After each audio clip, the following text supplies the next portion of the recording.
Good morning. On a quite beautiful summer's day here in central London, the Palace of Westminster, a picture in the bright morning sunshine. And this is a scene and a view of London normally reserved for the pigeons perched on the grand old Duke of York's shoulders as he sits impassively 324 feet up on his granite Tuscan column, gazing down on Horse Guards Parade. 70 years ago, his ducal successor, who was to become George VI, became the proud father of a bonny princess, the woman who was destined to be queen, and who today reviews the guardsmen and troopers of the Household Division as they celebrate her official birthday, as they have done most years since 1805. It's said the grand old Duke's unwavering eyes stare straight into his old office, once the office of the Commander-in-Chief of the Army, and now that of the Major General commanding the Household Division, from where Her Majesty Queen Elizabeth, the Queen Mother, and her guests will, as always, watch the pageant unfold. As for the last couple of years, there are 6 guards on parade today. A guard in this instance, meaning a formation of men consisting of 3 officers and 70 men. Ideally, they'd like 8 guards, but as well as being outstanding ceremonial soldiers, these men are also highly trained fighting troops. And operational demands mean there are no more guardsmen available in London. Indeed, the Irish Guards, whose colour is being trooped today, have only fairly recently returned from Oman, where the Jebel provides an excellent training ground. Lieutenant Carl O'Reilly briefs his men. 5 Platoon's mission is to destroy the enemy position at grid 515013. With support from light anti-tank weapons, the attack is launched. There's little shelter from the searing sun as the Irish Guards fire and manoeuvre in the wilderness of barren rock and scrubby thorn bushes. In this clear air, with the temperature never below 40 degrees, communication is by radio or hand signals. With the enemy overrun, the dead, who include a platoon commander, are searched before miraculously recovering their composure. At dusk, an unexpected wind picks up. They say an army marches on its stomach, thanks to the catering corps and the Pioneers' water purifiers. But hungry men go on eating, even if their tent has gone AWOL.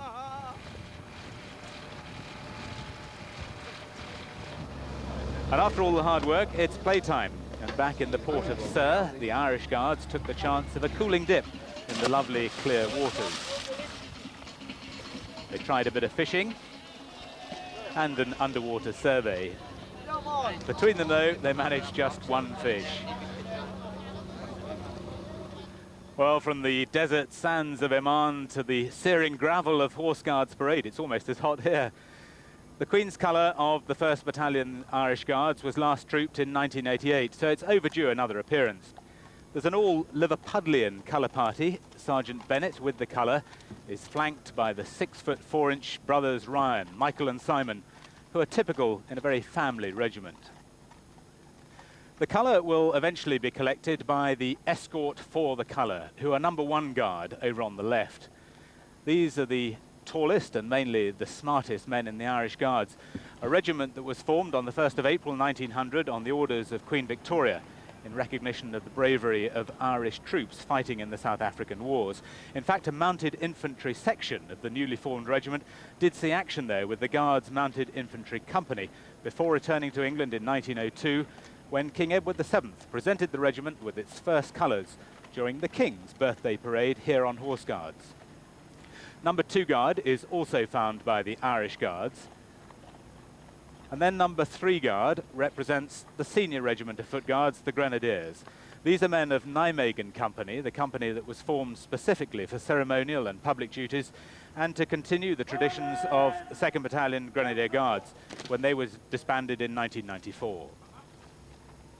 Numbers 4 and 5 Guards, found by the 1st Battalion of the Welsh Guards, are the babies of the Household Division, having only been formed in February 1915. Their tunic buttons in groups of 5 exemplifies their junior status behind the Grenadiers, Coldstream, Scots and Irish Guards. Finally, forming the bottom of the L shape, number 6 Guard, found by F Company of the Scots Guards. And they're another public duties company to maintain the history and traditions of the 2nd Battalion of the Scots Guards.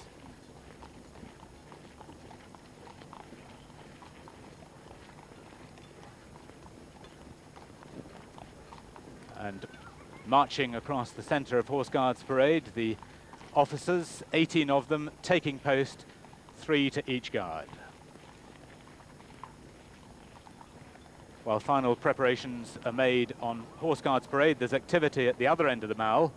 In between, the crowds are gathered in their thousands below the avenues of plane trees that line St James's Park, a green treasure in the heart of this great city, for which we should thank Henry VIII and his love of hunting.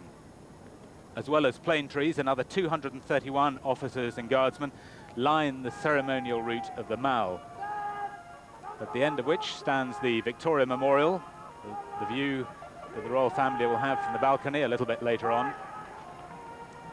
And from down below there, a royal salute for the Queen Mother.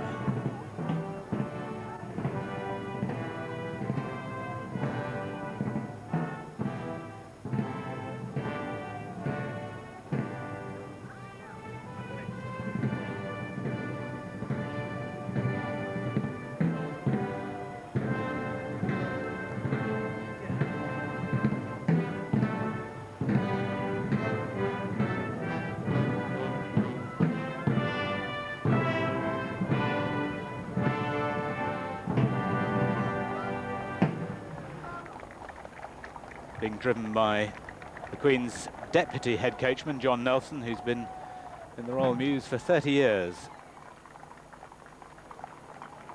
The Bruges driven or drawn by 2 15-year-old greys, St Patrick and Kingstreet.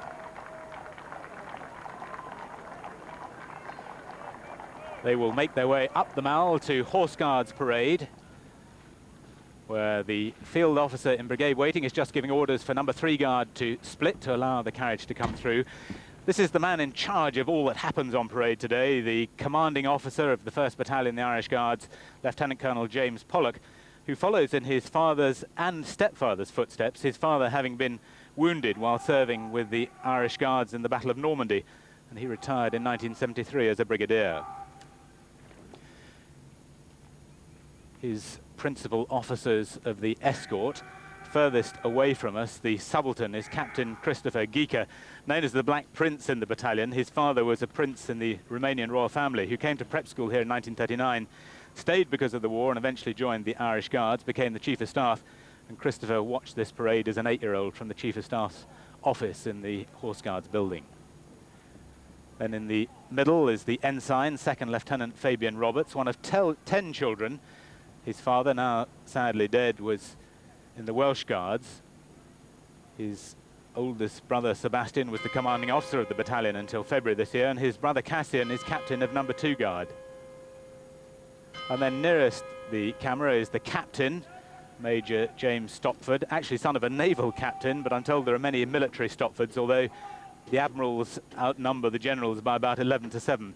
But his great-uncle was the first second in command of the Irish Guards when they were formed in 1900. In front of the garden wall of number 10 Downing Street, the massed bands of the Foot Guards, 220 musicians from the 5 Foot Guards regiments. Only 2 ranks of corps of drums this year from just the Irish and Welsh. And they will just relax for a moment, but not so the household cavalry, who prepare to greet the Queen at Buckingham Palace.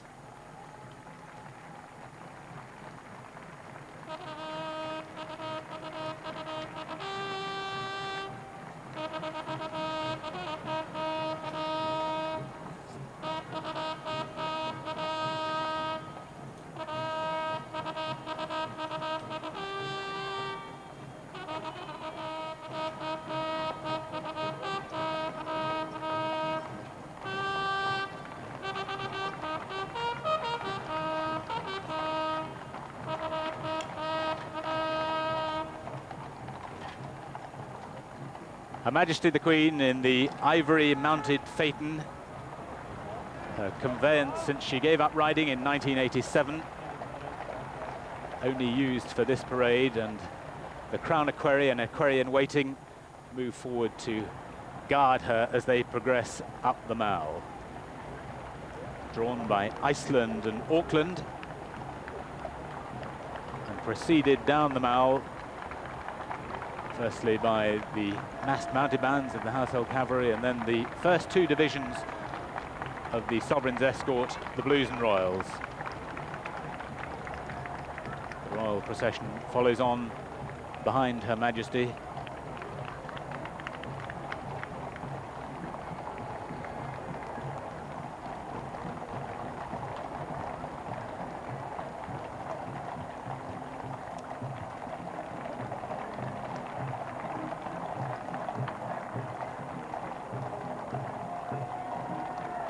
Winged figure of Victory on top of the Victoria Memorial looks down on this scene. It really is a quite wonderful one on a beautiful sunny day like this.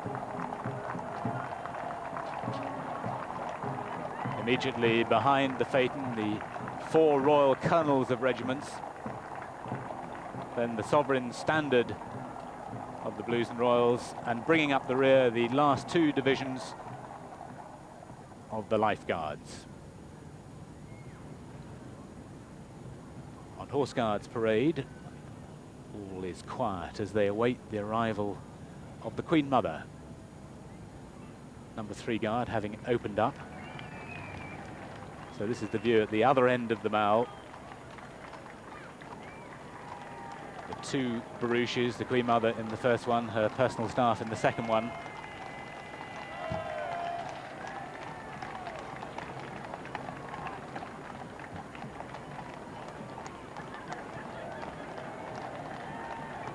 Two outriders from the Royal Mews, Stephen Hughes and Andrew Rawdon-Pinner, ahead of the barouche. Stephen Hughes, 15 years with the Household Cavalry Mounted Regiment before he joined the Royal Mews. And Andrew Rawdon-Pinner had 8 years with the King Street Royal Horse Artillery.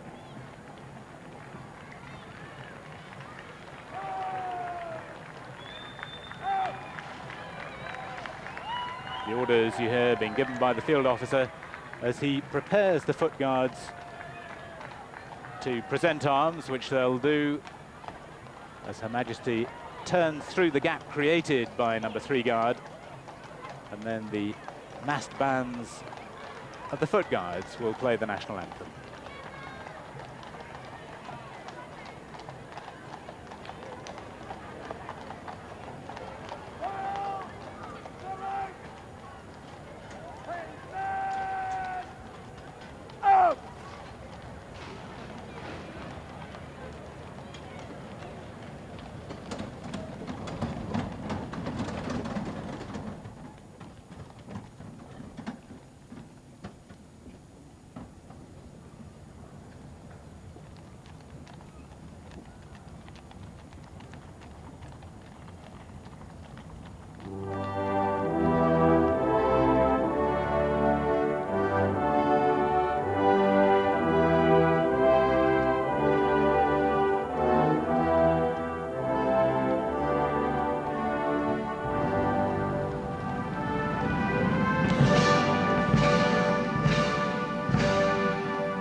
So Her Majesty with the Princess Margaret will go in under the archway and make their way up into the Major General's office up above the archway.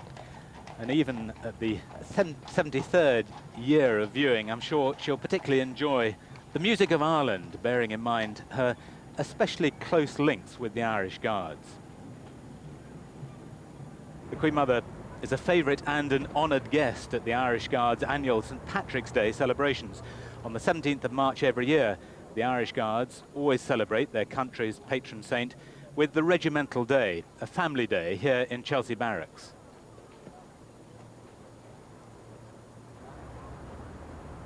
From Reveille, when coffee is laced with the first whiskey of the day, everything is set to be one long party. It's a happy reunion with old comrades of all ranks and ages, meeting one another and the present serving guardsmen. And the young generation is here too, with their own front row seats, waiting to watch their father on this special parade, and taking the chance to catch the spirit of the regiment. This is the 30th time that the Queen Mother has personally distributed her gift of shamrock, the national flower of Ireland. After the Queen Mother had presented shamrock to the colonel of the regiment, the Grand Duke of Luxembourg, and the senior officers, the general distribution began with officers and NCOs receiving and distributing this Irish emblem until every member of the regiment on parade had the adornment for their caps. Even the dog wasn't forgotten. He's an Irish wolfhound called Cuchulainn, after a hero in Irish history who fought to the death against great odds, taking many of his enemies with him. The present-day Cuchulainn is just over 18 months old, and unlike his early namesake, he's a gentle giant. The Irish are the only Guards regiment to have a live mascot, and he and his handler, drummer Marty Flanagan, from the Corps of Drums, are used to parades and crowds. The wolfhound always leads the parade, taking his place at the head of the band. The parade ended with 3 cheers for the Queen Mother.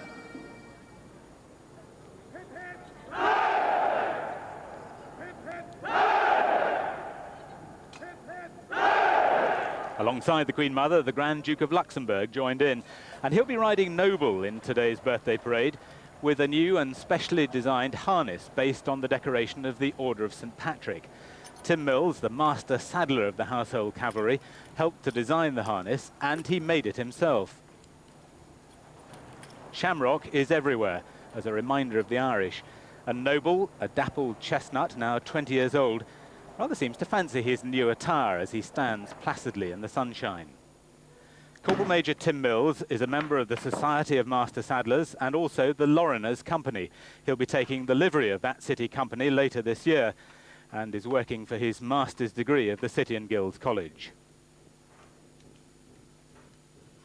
This enamelled star of St. Patrick was made in Birmingham and is a replica of the star which belonged to the Duke of Connaught, who commanded the British Army in Ireland from 1900 to 1904. The badge of the order with the motto, "Who can separate us?" The delicate chain of Tudor roses and knots completes the new harness, fit for the colonel's horse, with the Dublin harp on his brow and the star on his face.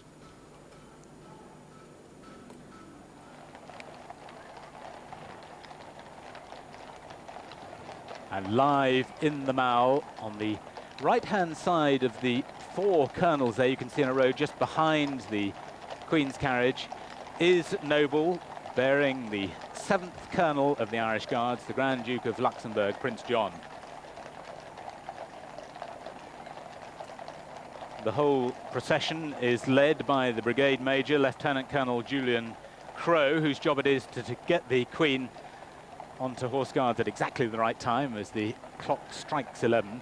Behind him, the first part of the retinue, 4 troopers from the Blues and Royals. These are the best 4 troopers in the Blues and Royals in their Richmond Cup, which is an annual inspection which is actually presented by the Queen to the troopers at the Royal Windsor Horse Show. And number 3 in the retinue is Trooper Martin Ireland, who's only 19 and only passed out last September, which is very young for a member of the retinue. It takes them something like 65 man-hours to prepare their equipment and the horses' equipment for that inspection. The massed mounted bands of the Household Cavalry ride on playing Golden Spurs.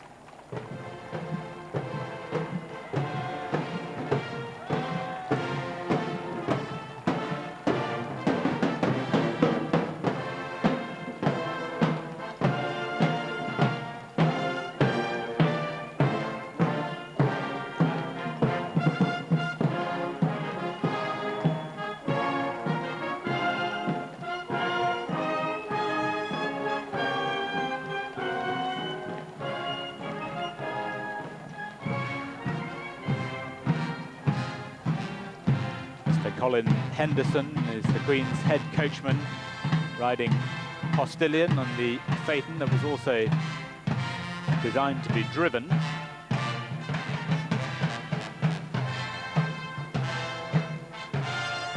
Mr. Henderson used to be in the Household Cavalry himself until 1974. since when he's become an expert coachman, spent 10 years as head coachman and curator at Doddington Carriage Museum. And then for 10 years until 1994, he ran his own coaching business.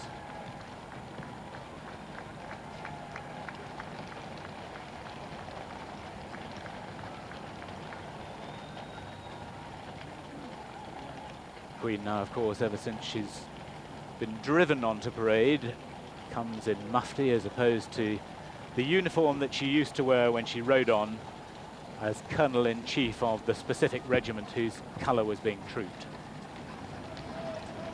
The Household Cavalry make their way along the approach road in front of the Guards Memorial, where they'll have a long wait while the Foot Guards do their thing for the first part of the parade. The only military thing that Her Majesty is wearing is that brooch presented to her by the officers of the Household Division. They will all acknowledge the Queen's colour as they go past behind it, including the head coachman.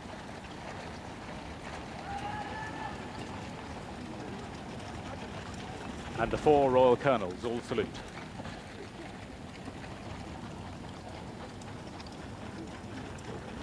His Royal Highness the Prince of Wales is Colonel of the Welsh Guards nearest to us, then His Royal Highness the Prince Philip, Duke of Edinburgh, Colonel of the Grenadier Guards.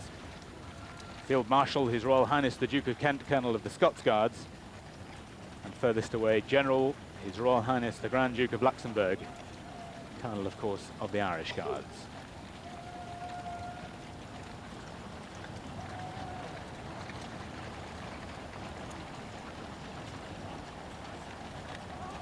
Prince John is one of very few foreigners to be colonel of a regiment in the British Army.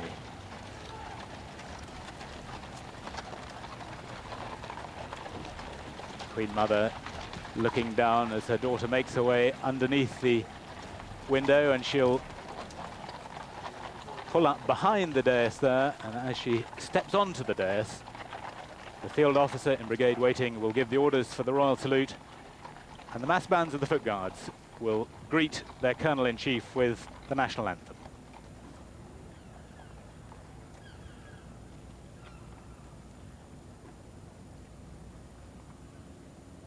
Guards! Royal salute! Present! Out!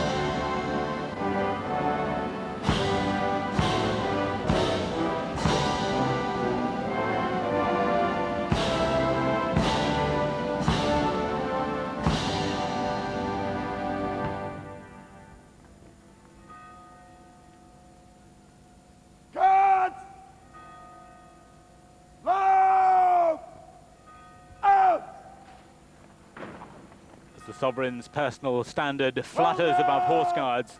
King's Troop Royal Horse Artillery fire a 41-gun salute in Green Park. 6 guns firing at 10-second intervals. It'll take 7 minutes to complete. These are men who have that famous musical drive. I'm sure they love you to go and see them at the Royal Tournament. They're there for 2 weeks in mid-July. Now, though, the Queen inspects her Foot Guards and the Household Cavalry.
slow march for the inspection is one of Percy French's most beautiful melodies, Paddy Riley. The words conjure up a picture of an emigrant longing to return to his home village. And tones that are tender and tones that are gruff are whispering over the sea. Come back, Paddy Riley, to Ballyjamesduff. Come back, Paddy Riley, to me.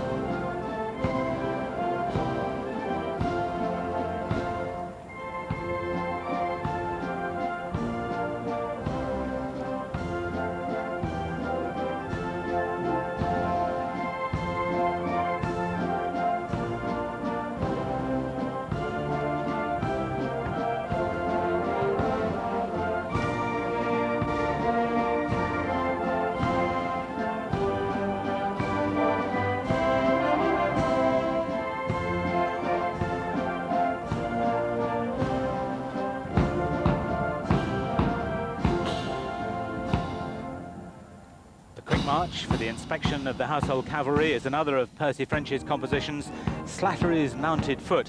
It's a favourite of the Queen Mother's, who specifically asked for it to be played now.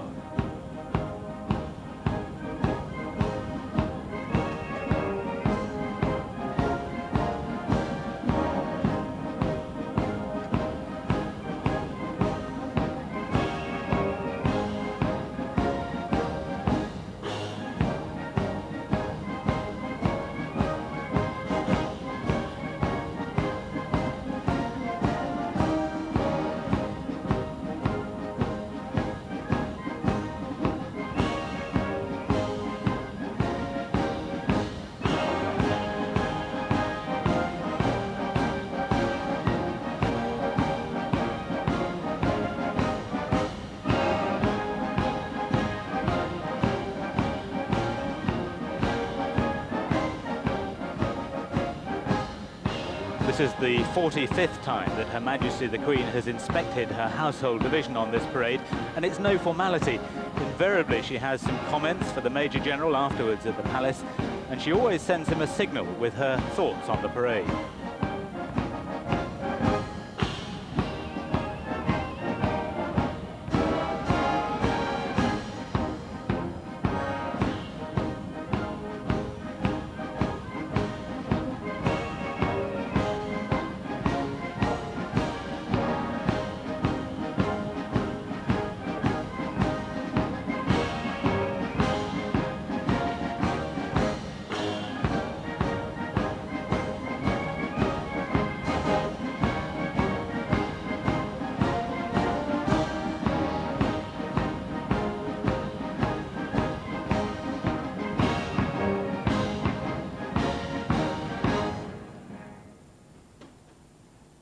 So with the inspection over, that's really the end of phase one. There are another 4 phases, if you like, in military terms. The troop in slow and quick time by the mass bands, then the actual trooping of the colour, then the march past in slow and quick time by the foot guards, and then the rank past at the walk and trot by the household cavalry. Immediately behind Her Majesty, the 4 royal colonels. On the right, as we look at them, is the Grand Duke Prince John, who fought with the 3rd Battalion of the Irish Guards in the Second World War, landing on the Normandy beaches in June 1944, taking part in the Battle of Caen, and being present 3 months later when his native country was liberated. He left the Irish Guards as a captain in 1947 and became the Sovereign Duke of Luxembourg when his mother, the Grand Duchess Charlotte, abdicated in November 1964. He is, in spirit and in fact, a true Irish Guardsman. Behind them in the procession, Major General Ian Mackay-Dick, the Major General commanding the Household Division.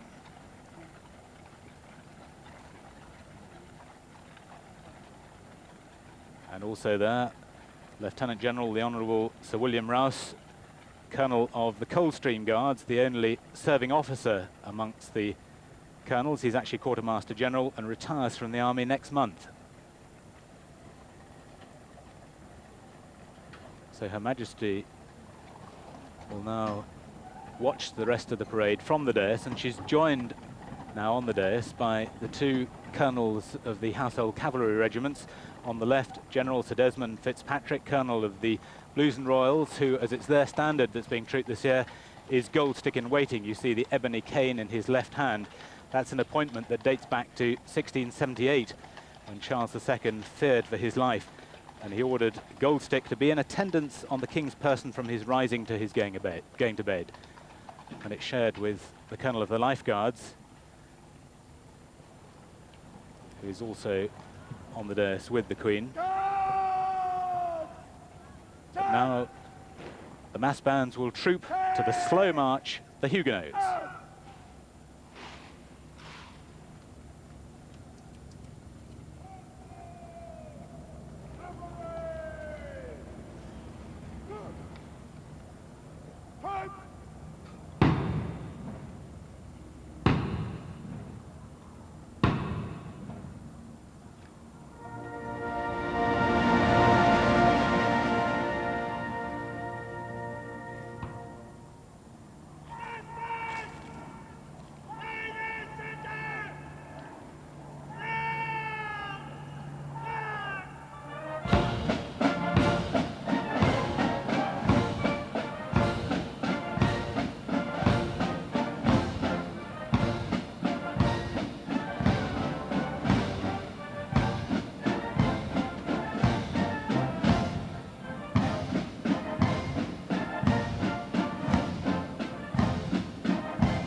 And now the quick march Killaloe, when for the first time during the troop and with the Queen's blessing, the pipes will play.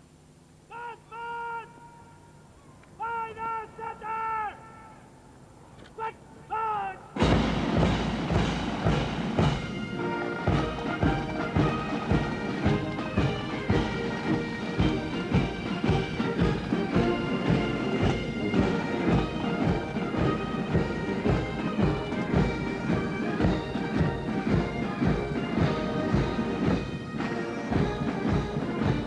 Lance Corporal Anthony Farrelly, the great nephew of an Irish Guardsman, leaves the mass bands to beat the drummer's call, which will signal the next phase of the parade when the colour is trooped through the ranks of the other guards.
In the hue and cry of battle, drum and bugle were the most effective way of transmitting orders, the forerunner of the radio set, if you like. The officers of the escort take post, while Regimental Sergeant Major Martin Brennan, the son of an Irish Guardsman, surrenders his pay stick, the tool of his trade, so that he can draw his sword. The protection of the colour and the somewhat vulnerable ensign who carries it will be his primary duty. Meanwhile, Captain Christopher Geeker, the Black Prince, takes over command of the escort. His excellent words of command made even sharper by a glass of port, the customary pre-parade lubrication. As always, the escort will left form and advance in line to collect the colour to the quick march, the British Grenadiers.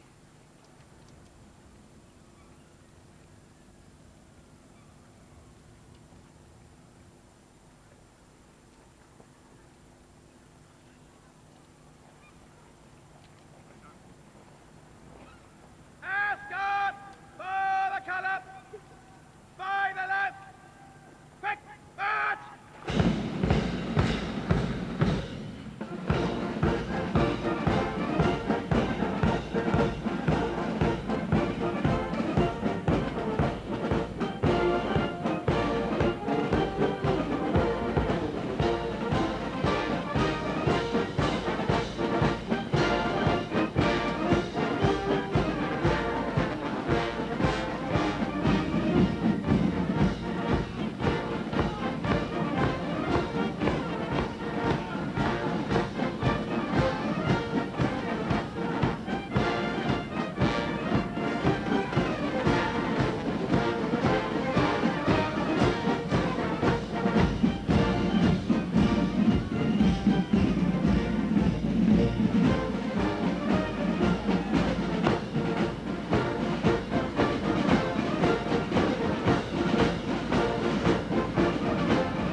The escort for the colour is about to become the escort to the colour, as the spotlight falls on the youngest officer in the battalion. Sergeant Major Brennan will take the colour from Sergeant Bennett and hand it to the ensign, Fabian Roberts, who beat off the challenge of 5 other second lieutenants for the honour of carrying the colour today. And he fully expects his former Welsh Guards father, who died in 1990, to be sitting on a cloud marking his performance out of 10, as no doubt will his former commanding officer, Colonel Sebastian Roberts, who's in the stands today.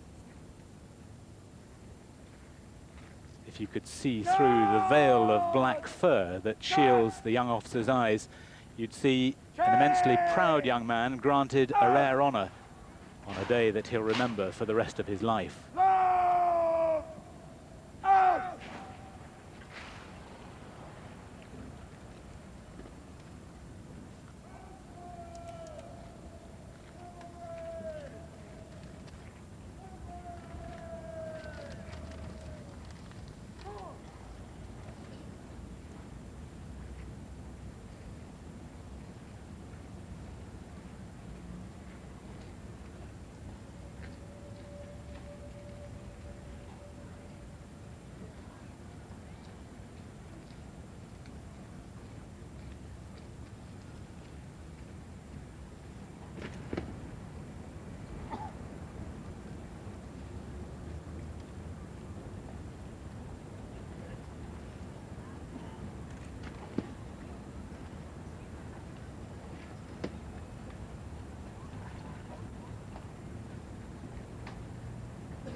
The escort will now present arms and the bands play the national anthem.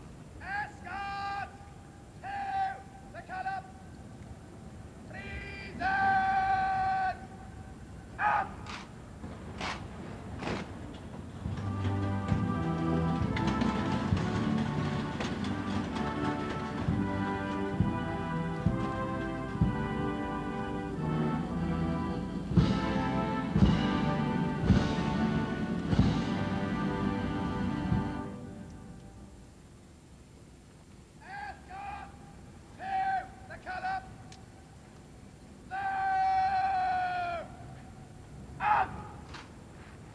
Well, now it's time for the part of the ceremony from which the parade takes its name.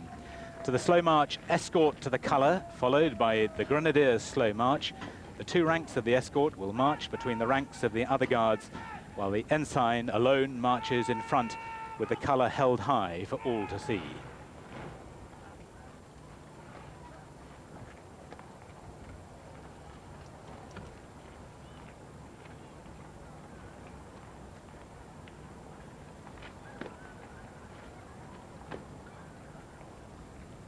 Escort to the colour. Change up. Escort to the colour. Well advanced by the centre. Slow march.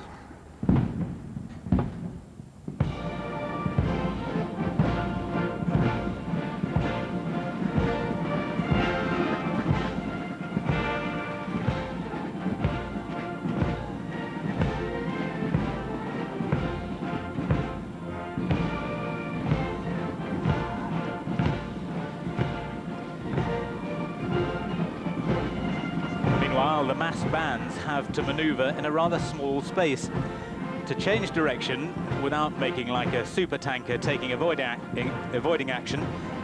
they carry out the second of 3 spin wheels.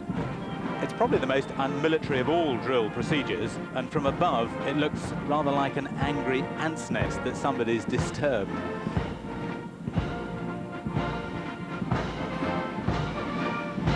But remarkably, with the wave of a magic wand, actually the baton of one of the directors of music, normal service is resumed, and any temporary illusion of a serious breakdown in good order and military discipline is rapidly quashed.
Their relatively short life, the Irish Guards have won 52 battle honours, of which 20 are embroidered in gold scrolls on the Queen's colour. The Irish Guards are a particularly strong family regiment, and the whole ethos of the regiment brings them even closer together, as exemplified by their motto, Quis separabit, who shall separate us? Over many generations, a regiment's colours have come to represent all that it stands for. And this ceremony that we see today has been performed in very similar fashion for hundreds of years, so that every man can immediately recognise and, if necessary, rally round his regimental colour. Such emotions perhaps ring rather hollow in the ears of a younger generation for whom good crack has pharmaceutical connotations. But personally, I never cease to marvel at stories like that of Lieutenant J.N. Marshall, M.C. and Bar, acting Lieutenant Colonel, who won the last of 4 Victoria Crosses that went to the Irish Guards in the First World War. This young lieutenant was commanding a battalion of Lancashire Fusiliers. He was personally supervising repairs to a vital bridge under intense fire. He then led a charge across the bridge, but was killed in the attempt. He'd previously been wounded no less than 10 times.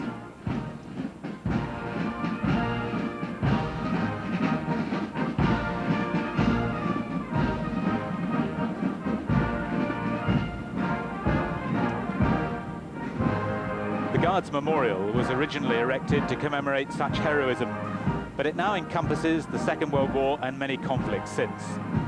From the Major General downwards, all these men you see today combine their ceremonial duties with their operational ones.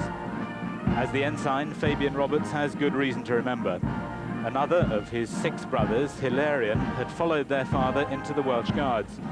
He was one of those who suffered severe burns aboard the RFA Sir Galahad during the Falklands War. Tragically, he's since been killed in a car crash.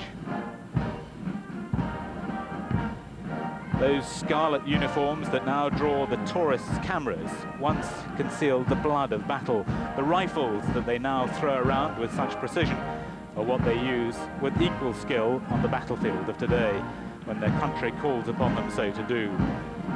It's the instinctive reaction to orders learnt on the parade ground that encourages and instills the unquestioning discipline required when the dangers are rather greater.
The escort now back under the command of their captain, James Stopford. Present arms to return the compliment to the rest of the parade. A rather easier duty for captain of the escort, Major James Stopford, today than recently at the Guard of Honour for the President of Ireland, when he was required to give the greeting to the President in Gaelic. Well, now it's a chance for Guards 2 to 6 to move after standing still in this uncomfortable heat for a long time. It's on hot days like this that the thick tunics tighten and the heavy bearskin caps start to clamp onto the forehead as the sweat flows. Very important for a day like this that they've been properly prepared. In fact, they were up at 6:30 this morning in barracks having PT under the direction of Gladiator Scorpio, which I'm sure the mix thoroughly enjoyed. Now the field officer is preparing the Guards for the march past in slow time, and they'll manoeuvre into position to the Corps of Drums tune Hazelmere. Quick march!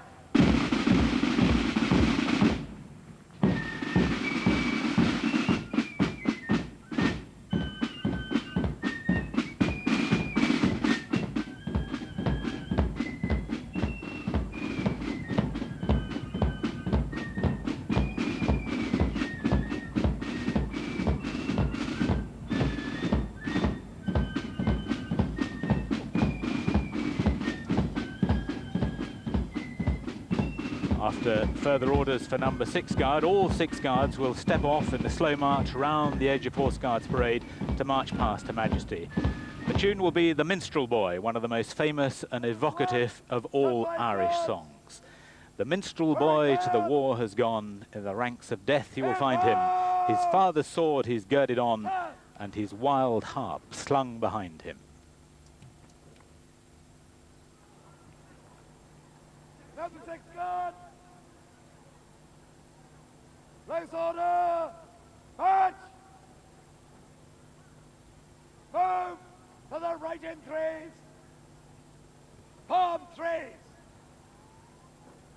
Right! Ready! Guards will march past in slow and quick time. By the left!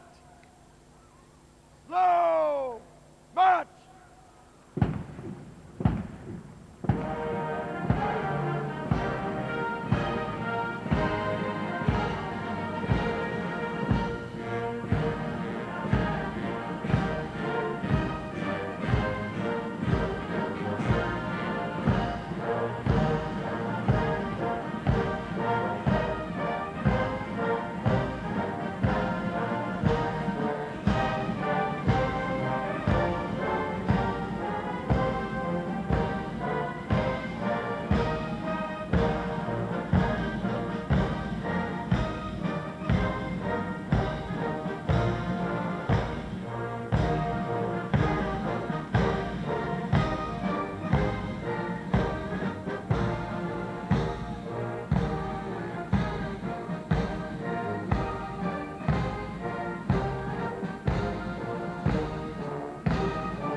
So the Mix, as they love to be known, lead the column of scarlet and black. The huge bearskin caps, made from the Canadian common black bear, were designed to increase their stature, along with the scarlet tunics, to send shivers of fear down the spines of their enemies. as they form left and advance at the measured step of 65 paces per minute, locked shoulder to shoulder. They're still an awesome sight.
So they prepare for the march past, to be led by the field officer, Colonel James Pollock, with the Major of the Parade, Hugh Boddington, immediately behind him. Both men saw service in the Falklands. Colonel Pollock was second in command of a company of Scots Guards who literally saw the whites of the enemy's eyes in bayonet charges on Mount Tumbledown, while Hugh Boddington was a platoon commander with the Welsh Guards. The mother and other guests.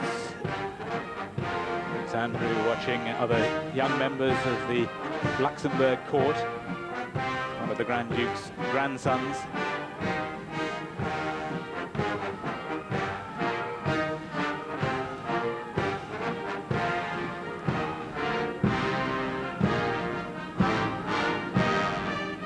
So with the colour now to the front to allow it to be lowered in salute, as each guard passes the royal dais, the massed bands will play the appropriate regimental march. And the slow march of the Irish Guards is Let Erin Remember.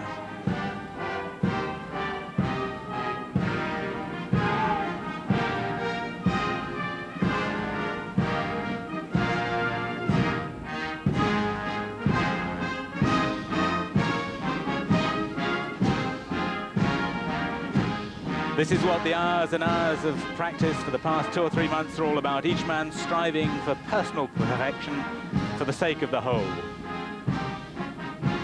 The crimson silk of the Queen's colour, clear now for all to see, the royal cipher within the collar of the most illustrious Order of St. Patrick, and the gold scrolls listing 20 of the regiment's 50 battle honours.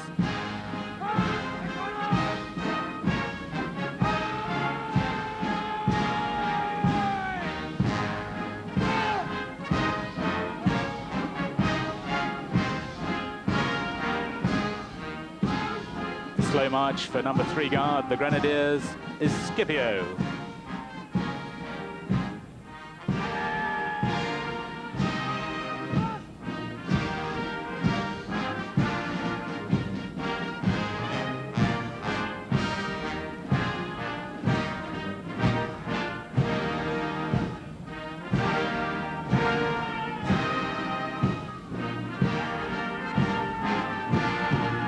And for numbers 4 and 5 guards from the Welsh Guards, Men of Harlech.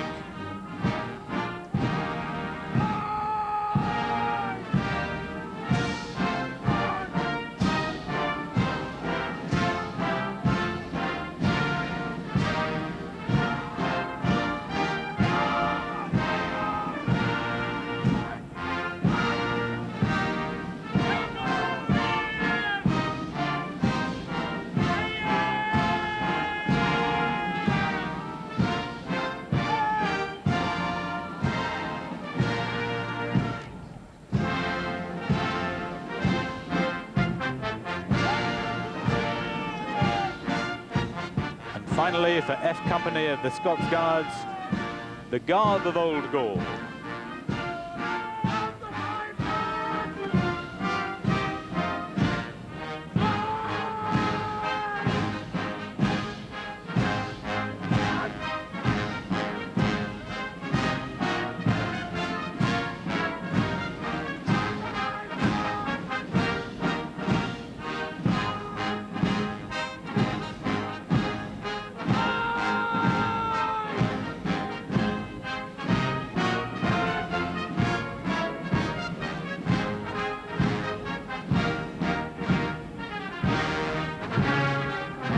Captain Ben Farrell, the adjutant of the parade, riding Heartburn Lass, a beautiful horse and a very keen horseman.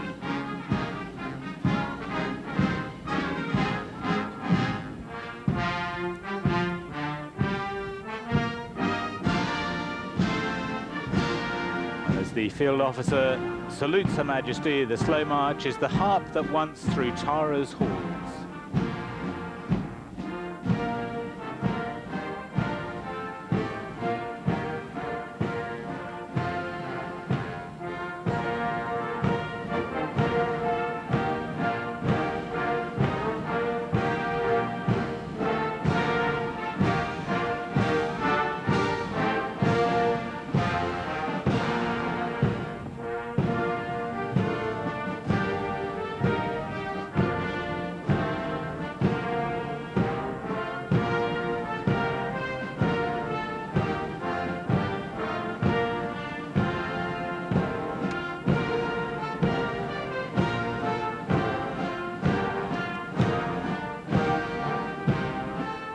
The Irish have a certain reputation for fighting, and by their own admission among themselves when they run out of others to fight, as famously observed by Rudyard Kipling. Although these Irish Guards were only formed in 1900, there was an Irish regiment of foot guards raised by the first Duke of Ormond in 1662 for service in Ireland. But they went into exile with the Jacobite kings and fought against the crown, notably at the Battle of Fontenoy, where they captured the Coldstream Guards colour, which now hangs in Notre Dame Cathedral. Kipling's World War I poem, The Irish Guards, recalls, "We're not so old in the army list, but we're not so young at our trade, for we had the honour at Fontenoy of meeting the Guards Brigade. 'Twas Lally, Dillon, Buckley, Clare and Lee that led us then, and after 170 years, we're fighting for France again. Old days, the wild geese are flighting, head to the storm as they faced it before. For where there are Irish, there's bound to be fighting. And when there's no fighting, it's Ireland no more." Into quick time! Quick march!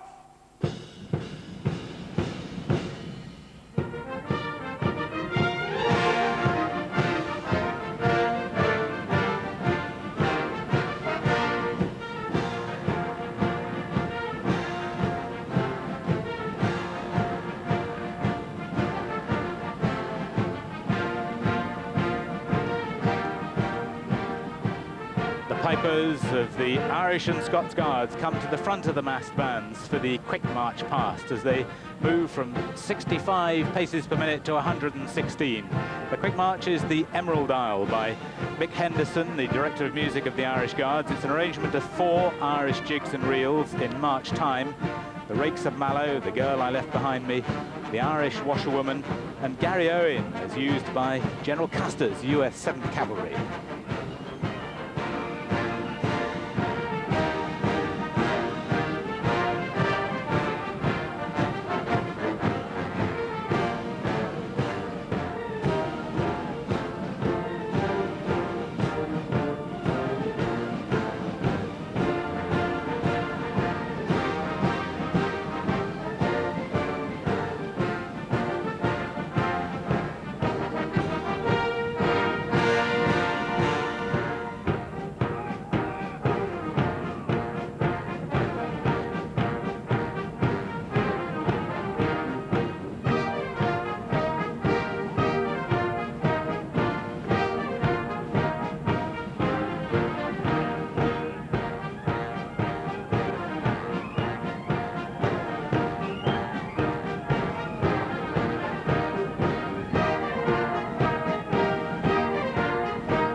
below, the fine figure of the field officer riding Emma, a 22-year-old horse who's on parade for the last time before being put out to grass, prepares to lead them again, carrying the Earl of Cavan sword, the traditional commanding officer's sword, engraved with the names of all the previous commanding officers. The vast majority of Irish Guards are Irish or of Irish descent. They come from north and south, from all creeds and backgrounds. It's a custom that religion and politics, anyway at a personal level, aren't discussed. And so they march past to the regimental quick march St. Patrick's Day.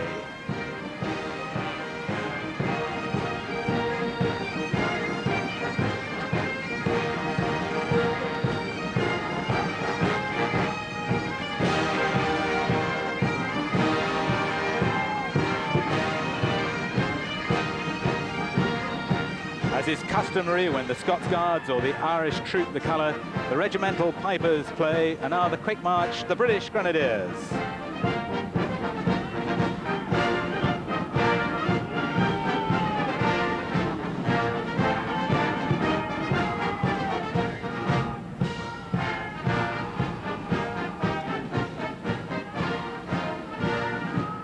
For the Welsh Guards, Guards 4 and 5, the Rising of the Lark.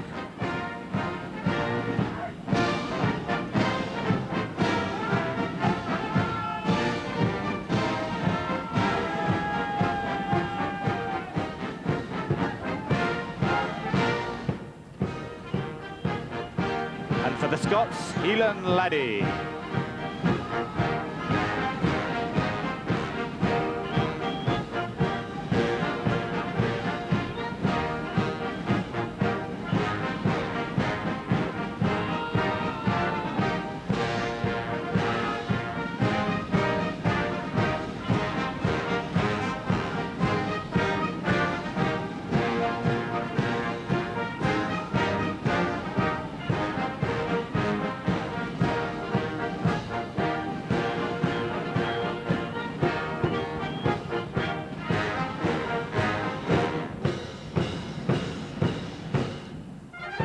Field officer's family also comes from Ireland, from Tyrone. In fact, his grandfather, who served in the Irish Rifles, was Speaker and High Sheriff of the Senate at Stormont in the early 60s. He trots back to his original position. The pipers move back into theirs to the quick march, Mick's March, named not after its composer, Major Mick Henderson, but the nickname that the Irish Guards have had since their formation. It's based on melodies of 4 famous Irish drinking songs that'll be familiar to Micks of all generations: The Star of County Down, Whiskey in the Jar, Wheelia Wallia, and The Leaving of Liverpool.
foot guards, now back in their original positions, can rest for a while and recover. No doubt they're fairly warm under their ceremonial garb. They don't particularly enjoy, actually, the next moment on a hot and sticky day like this, when horse guards tend to get rather dusty and the horses of the household cavalry make life a little bit unpleasant. They have watered Horse Guards Parade quite heavily beforehand, but even so, in this heat, it's evaporated fairly quickly. Guards! In open order! Left and right! Dress! Now the massed bands will move away to make room for the massed mounted bands to the pipe tune Back to Donegal.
So it's the turn of the household cavalry, led on by the massed mounted bands of the Blues and Royals and the Life Guards under their director of music, Major Bob Garrity, riding for the last time on the Queen's Birthday Parade. He'll have retired by the time it will be his next turn in 2 years' time. Behind him, the two lovely drum horses, the white and brown of Janus of the Blues and Royals on the far side, the blue roan Clydesdale Constantine of the Life Guards on the near side. And they will play on the household cavalry to the tune Aida.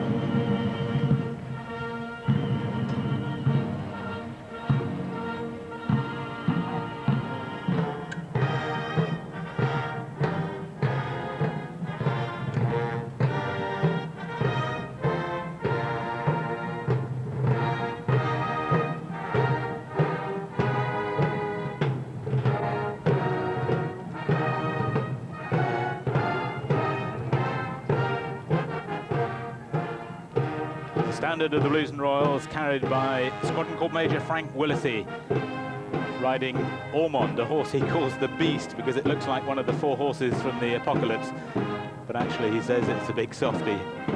On the far side, the standard coverer, Squadron Quartermaster Corporal Terence Shancliffe, there to protect the standard, and on the near side, the trumpeter, Lance Corporal Jason Shaw on the grey Olivia. He would normally be riding a horse called Trooper, he says, but that's scared of the standard being lowered.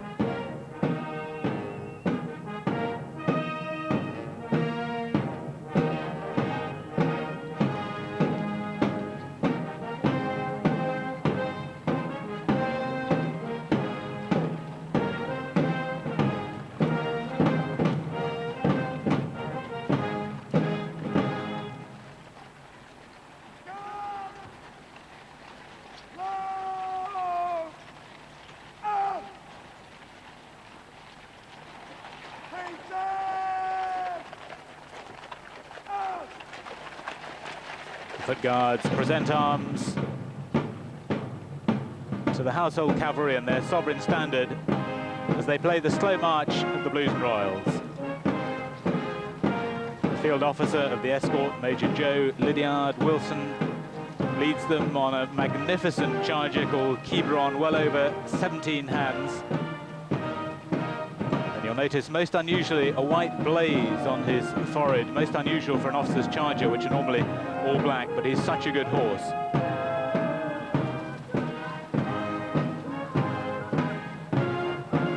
Squadron Corporal Major Frank Willesey, the standard bearer, who's missing the fourth finger on his right hand, which makes lowering the Hevery Sovereign standard even more difficult.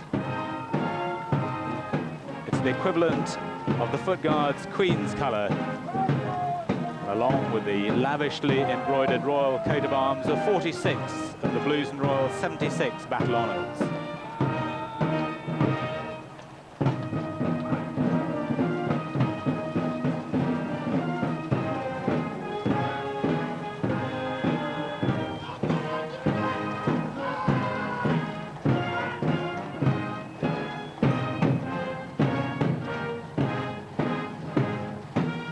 Slow march of the Lifeguards plays for the scarlet tunics and white plumes of Divisions 3 and 4. In their leading rank is Master Saddler Tim Mills, the man we saw making up the new state saddlery for the Irish Guards.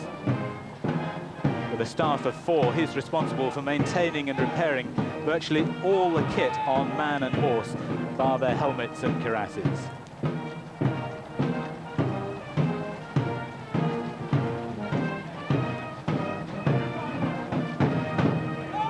The rear, the ceremonial axes of the farriers. Knightsbridge Barracks, where they're based, has its own smithy, where the farriers have been kept pretty busy and rather warm this week. The two on parade both wear dark blue tunics, but the Lifeguards farrier has a black plume. Now the band plays a short burst of the old regimental march of the Royals before the trumpeter sounds the trot.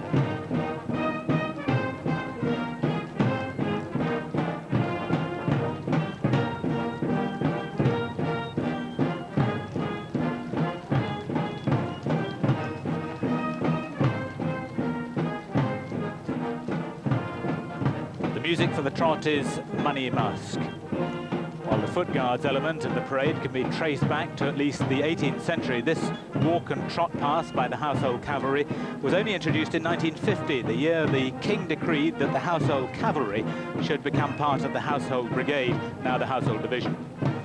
In fact, that year they only walked past, with the trot added in 1951, the first year that the then Princess Elizabeth took the salute as she deputised for her sick father. With her well-known love of horses, she'll have an eagle eye on the turnout of these beautiful Irish blacks.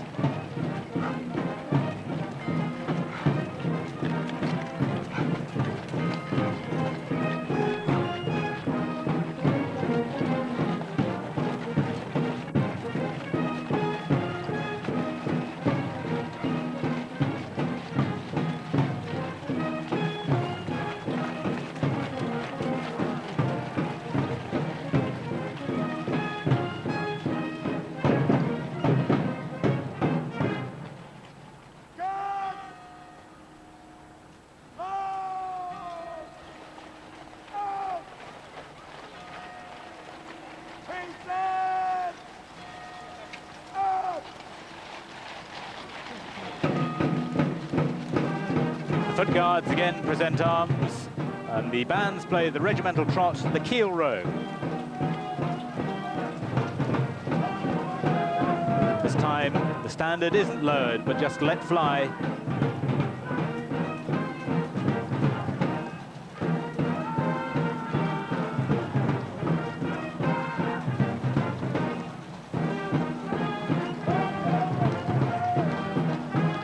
Now just one regiment, the Household Cavalry Mounted Regiment, but maintaining their old identities. The Blues and Royals in their distinctive uniforms, curb chains worn under their chins, followed by the Lifeguards in their very distinctive uniforms. And you'll notice their curb chains are under the lower lip.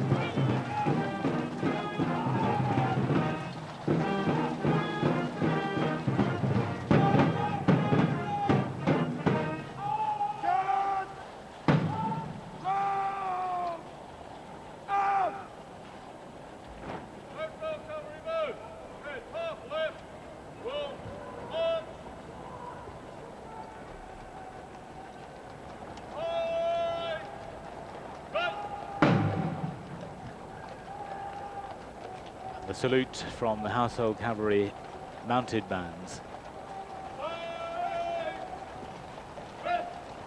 Priceless, solid silver drums on the drum horses. Good to see Janus back on parade, the drum horse on the right, who's been sick for a year with navicular syndrome, an arthritic condition of a bone in the foot, and has only recently come back to regimental duty.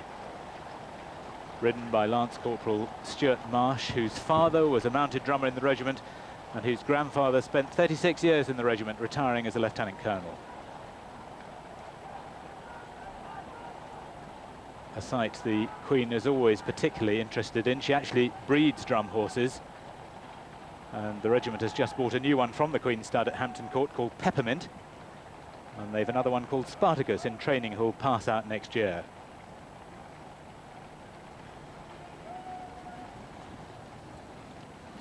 So the Household Cavalry now move back into the approach road. The massed mounted bands will halt on that side of the parade ground in front of the old Admiralty building.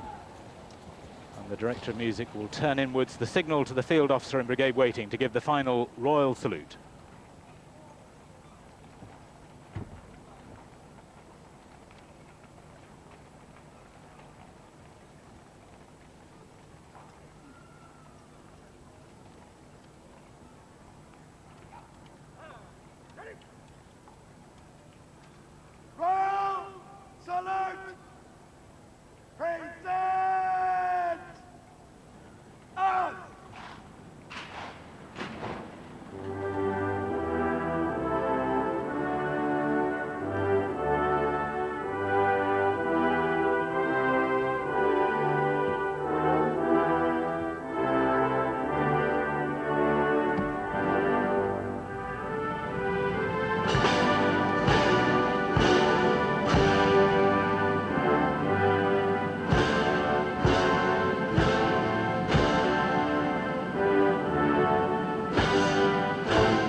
And so the formalities are nearly complete here on Horse Guards Parade.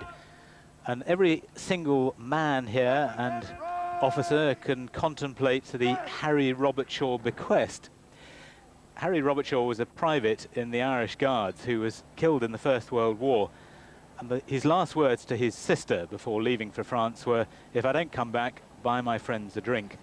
Well, she made a bequest in 1986 to the regiment to be used for fun, and the commanding officer has decided that a good way of spending it this year is that everyone on parade should be given a bottle of beer that's been specially commissioned by the Irish Guards. So those will be waiting for them back in barracks, and on a day like this I'm sure it'll be very welcome.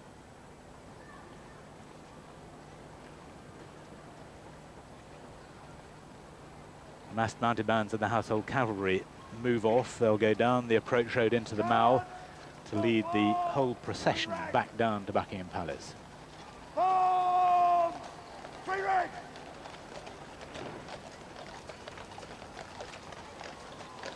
Now the field officer gives the orders for each guard to form 2 divisions of 35 men. And they'll do that initially to a tune called The Mad Major. At the halt! By divisions! Right, Paul! Quick, forward!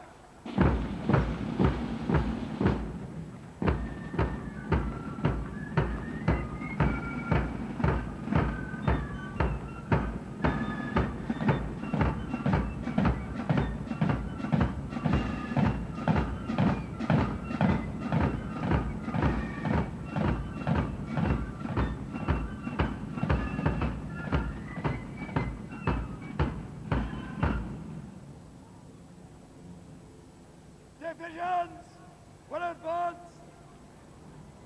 About 10.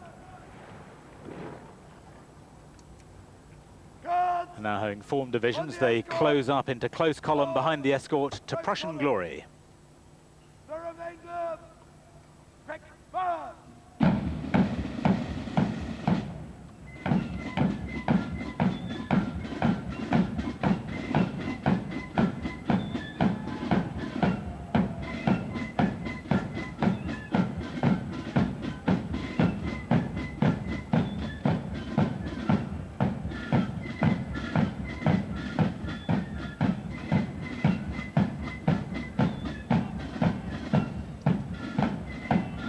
field officer of the escort leads off divisions 1 and 2 of the Household Cavalry to follow up behind the mass-mounted bands.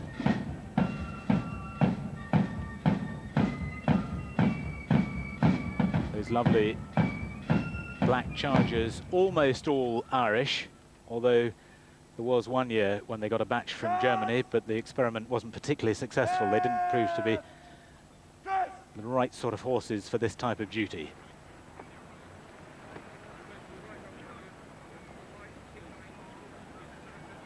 And there the Wolfhound, the regimental mascot of the Irish Guards that we saw earlier on, Cahalan, takes his place at the head of the Guards. For the very first time, he will lead the Foot Guards back to Buckingham Palace, right behind Her Majesty the Queen. The Irish Guards took possession of their first regimental pet in 1902. Brian Boru, inevitably known as Paddy, lasted 8 years, and all went smoothly until Cracken arrived in 1924. Unfortunately, as he got older, he got rather savage towards other dogs. And walking in Hyde Park one day, he attacked the Italian ambassador's greyhound. After profuse apologies to His Excellency, all was well until a few weeks later, when Cracken again met the greyhound and this time killed him. So now the field officer moves forward to ask Her Majesty's permission to march off.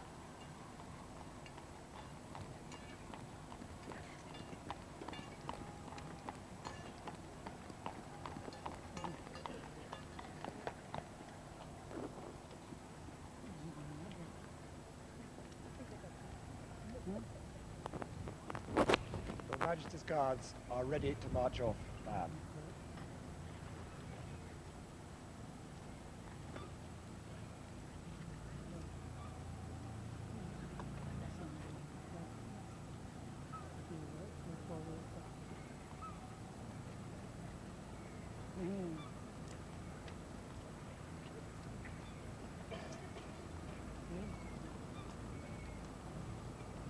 Well, I think Colonel Pollock can be delighted with the way that his Irish Guards have performed.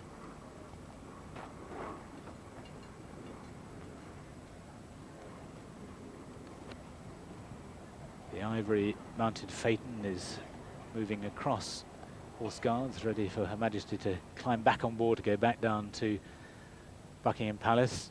The Garrison Sergeant Major, the 6'6" of Perry Mason, waits to give the signal to the field officer that the Mall is clear. Once Queen Elizabeth's procession has passed the approach road down the Mall, then they'll be able to set off.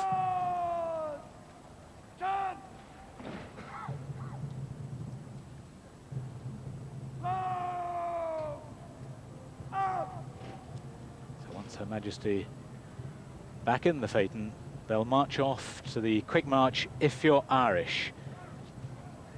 A stirring arrangement by a legendary former director of music of the Irish Guards, Lieutenant Colonel Jiggs Jaeger.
sure Her Majesty will be grateful for this lovely sunny day. She's got pretty wet some years, notably in 1982, the year of the Falklands War.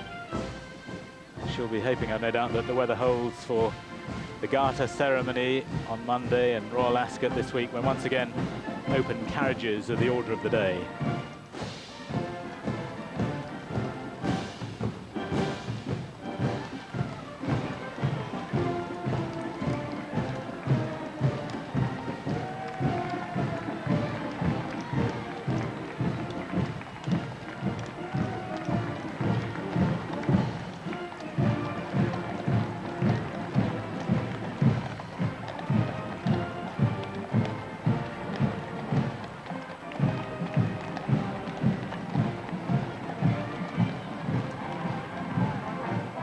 Flags of the Commonwealth line the approach road that's turned brown with the sand scattered on it to help the horses.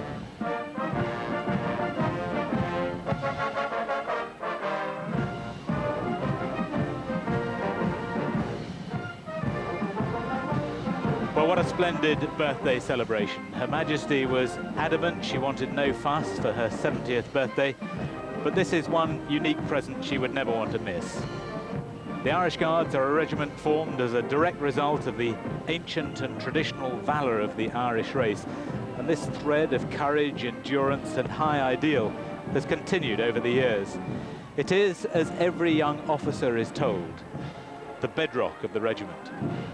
But from James O'Brien of Limerick, their first recruit on April the 21st, 1900, through to these young men today, they've all possessed two other marvellous qualities: a mischievous sense of humour and a wonderful ability to throw great parties. And they can be very proud of this one.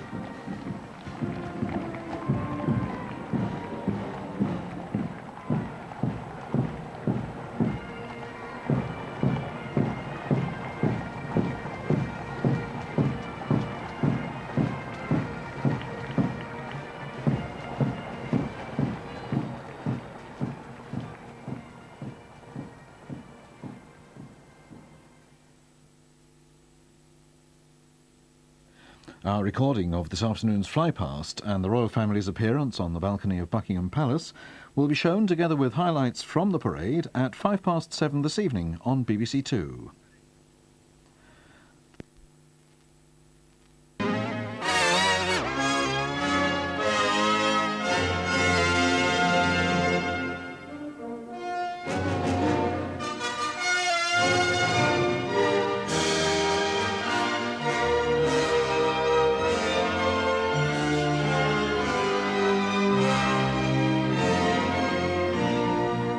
Welcome to Westminster and to politics ancient and modern and the last state opening before the general election. Good morning. This morning we shall see a grand procession by the monarch wearing the royal crown, protected by her special bodyguards, escorted by great officers of state and attended to by courtiers and pages. And all that scene would have been perfectly familiar to a medieval audience, and its essential meaning hasn't changed since medieval times. This is a deliberate display of royal power, the ultimate royal show. And then we shall see a much more casual progress by the Commons in the opposite direction. All of them chosen by the popular will. They'll be going to hear a speech written by the Prime Minister, who heads Her Majesty's government. And her speech will set out a programme which he hopes will help his chances in the forthcoming general election, when we, the people, will decide who should run the country next. And all of those ideas in medieval times would have led to them losing their heads and me losing mine as well for daring to express them. So on with the show. It's in the Chamber of the Lords that the speech will be read. This is the theatre where ancient ceremony and modern politics will meet. The chamber's already packed with peers in their red parliamentary robes lined with ermine. Of course, who sits in the Lords after the election is now an important political issue, and one we'll discuss later, just before the main procession happens. And here's the Royal Gallery, where the royal procession will take place. The Queen will go from the royal robing room at the far end down towards us here at the Chamber of the Lords. And at the other end of the palace, the members' lobby of the Commons are not quite such a glittering sight. Some MPs do dress up a bit today, but most of them wear ordinary citizen politician elect-me suits.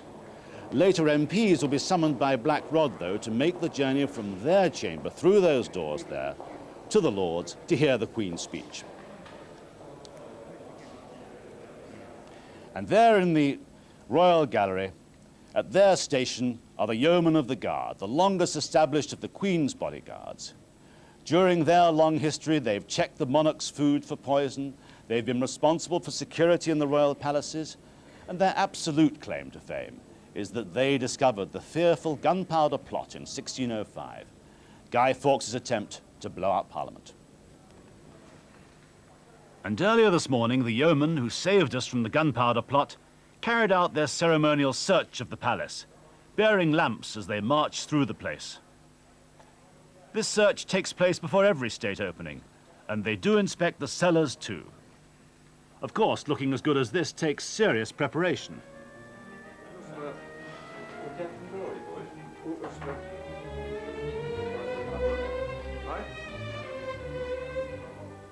The yeomen began their day bright and early at St. James's Palace. Yeah. This bit is always a problem. Their Tudor-style uniforms proclaim their violent origins back in 1485. Henry of Richmond was in France with the bodyguard, and when he came to England with an army of 2,000, they met on Bosworth Field against Richard III's army. Richard III was killed in battle. The crown fell from his head and rolled under a hawthorn bush, and one of his bodyguard that had come from France picked up the crown, and he was then crowned Henry VII on the battlefield. 3 weeks after that, he nominated that his followers should be deemed the Yeomen of the Guard, his personal guard. But their 16th century uniform presents 20th century problems. The stockings issued with the uniform. I know what you're trying to get me to say, but you're not going to get me to say it. How they kept up on one thing and another, but that's a secret now. I'll leave that to people's imagination, how they keep the stockings up.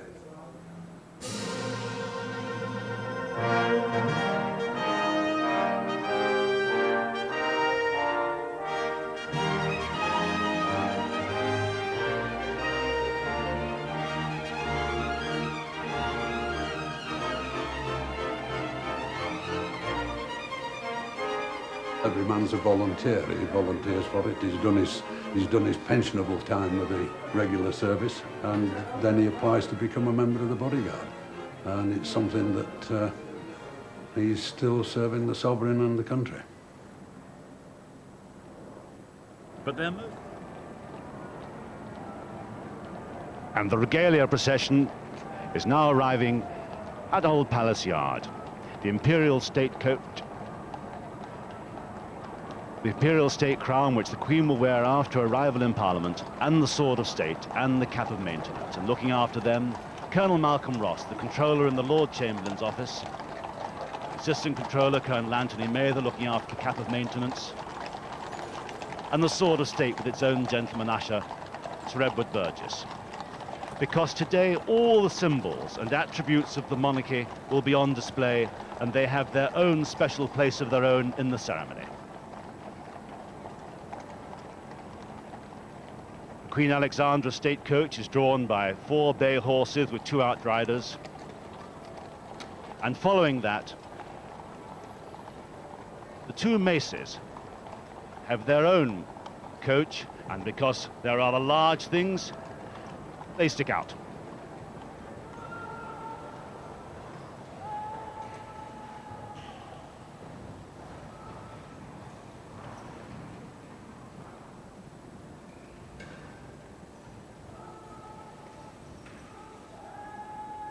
And as the crown arrives at Victoria Tower, first thing that'll happen is that one of the watermen, who have the formal duty of escorting it originally along the Thames and now through the streets of London, will hand it to David Thomas, the Queen's jeweller. They've been riding escort upon the coach.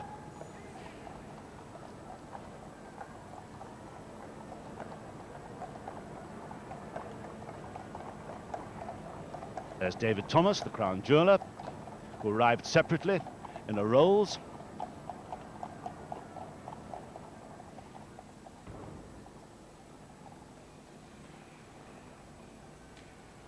He hands it to the barge master, Robert Crouch. He's the senior person in the company of watermen.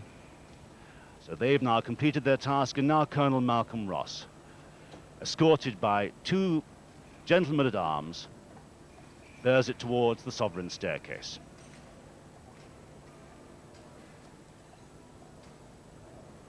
They'll be taking it to the regalia room, where it'll have a last attending to.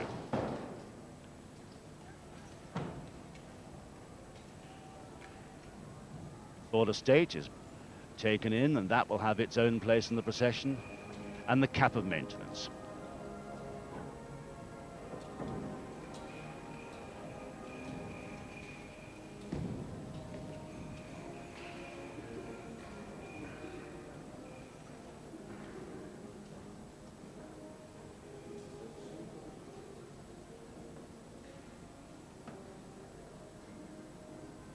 Two maces arrive.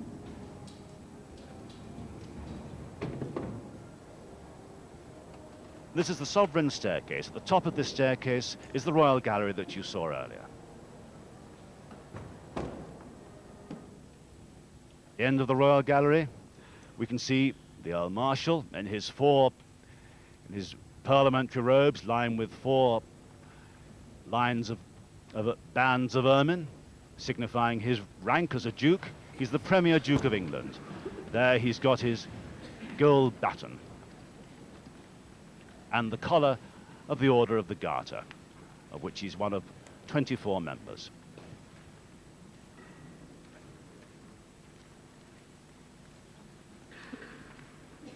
Now, we're governed by the Crown and Parliament, and that's the point of what you're going to see next. On ordinary days, the maces in the Lords and Commons merely represent the Crown. Today, the Crown will be in Parliament. The Constitution will be made real.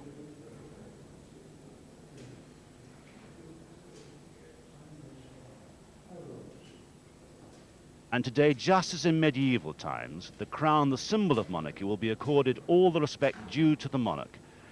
You'll hear it being saluted by the dismounted escort of the household cavalry upon the stairs.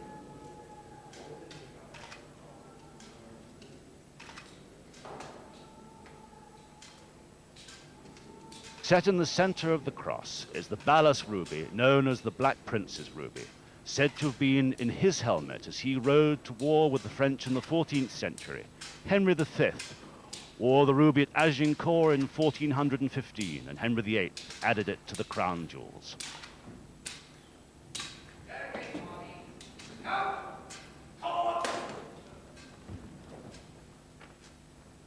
Top of the stairs, 2 yeomen form escort for the crown, and they'll hand it over to the care of the Lord Great Chamberlain. There he is there, the 5th Marquess of Cholmondeley. He's the one who is the guardian of this part of the royal palace, the royal gallery and the royal robing room. In medieval times, he looked after all the royal palaces. And you see he's behind his coat the keys that show that this is still a palace and that he still has the task of looking after part of it. The keys, literally, to the palace. General Sir Edward Burgess with the Sword of State, Colonel Anthony Mather with the Cap of Maintenance. The Sword of State represents the monarch's power to make peace and war. The Cap of Maintenance, the monarch's capacity for mercy. Sword of State's laid on display. Now, if these regalia look impressive, that's their whole point. They are meant to impress. They did in medieval times, and they're meant to still.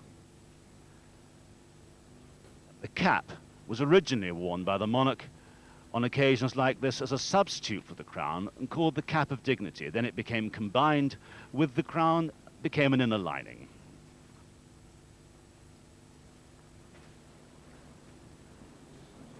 And here are the 4 pages whose task it'll be later to bear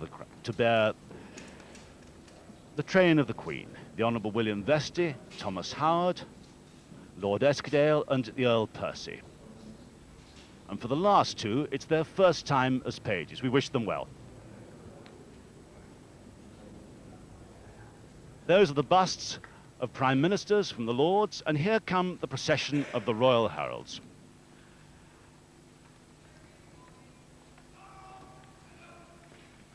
You couldn't have a do without them.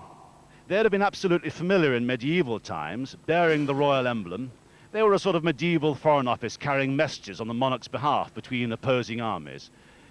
And the costume that they wear leaves no doubt. They wear tabards, literally a coat of arms.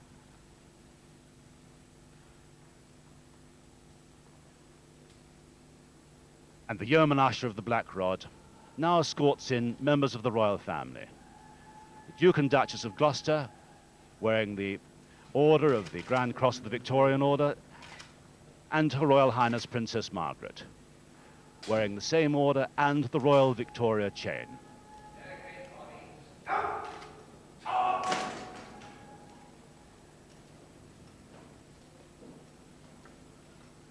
They make their way to the royal robing room, and later they'll come out with their parliamentary robes, the Duke of Gloucester in his parliamentary robes, for this occasion.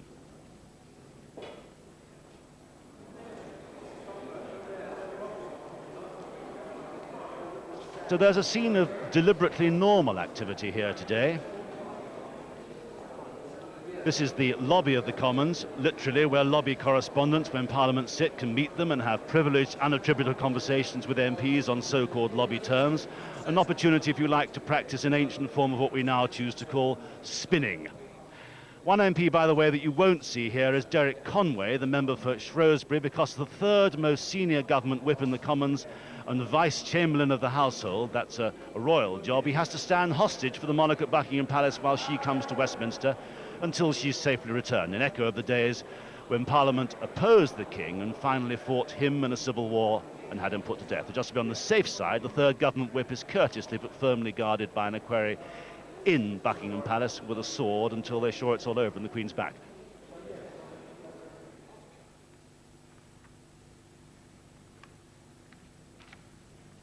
In the Royal Gallery now, the crown's been laid down, and this time it's the other way around, so that we can see the jewel, the other side upon it.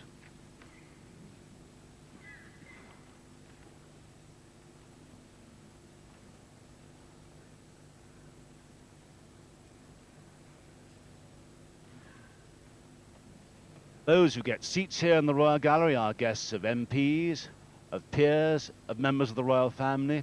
The Queen Mother, who was Queen herself, accompanied King George VI in this procession, has some particularly good seats, and so she should for her guests here.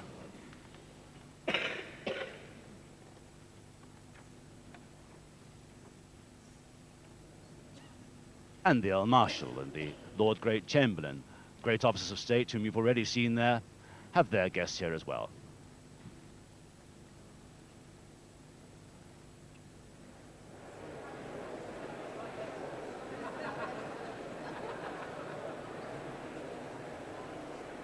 And all the estates of the realm are gathered in the Lords now waiting for Her Majesty. In the centre, the High Court judges. To the left, the bishops. To the right, the peers. And then framing them splendidly, ambassadors to the left of the throne and to the right, those who've come with the ambassadors. And now the Queen is leaving Buckingham Palace to set off for Westminster herself. The 1st and 2nd Division of the Queen Escort precede the Irish State Coach. Her Majesty the Queen is accompanied in the coach by His Royal Highness, the Prince of Wales, heir to the throne.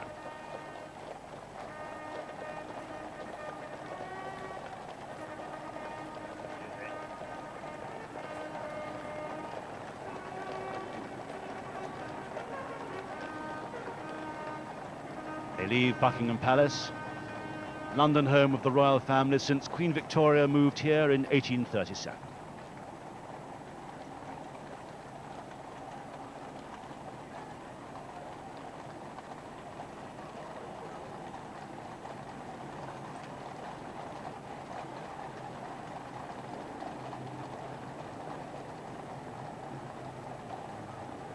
Two coachmen on Maestro and Yalta are outriders.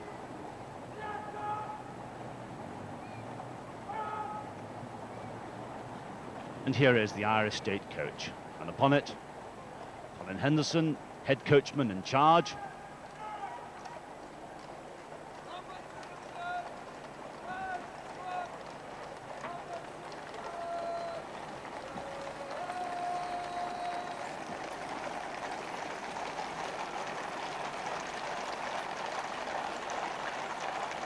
Queen happily acknowledges the crowds come to watch her.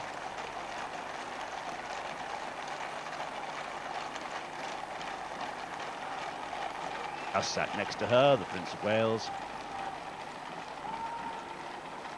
And they've perfect weather for it. As they turn into the Mall, built as a processional route, unusually in London that. The 3rd Division of the Queen's Escort will follow the Irish State Coach. There they come now, and they'll wheel right near the end of the Mall and take their route through Horse Guards Arch to reach us here at Westminster.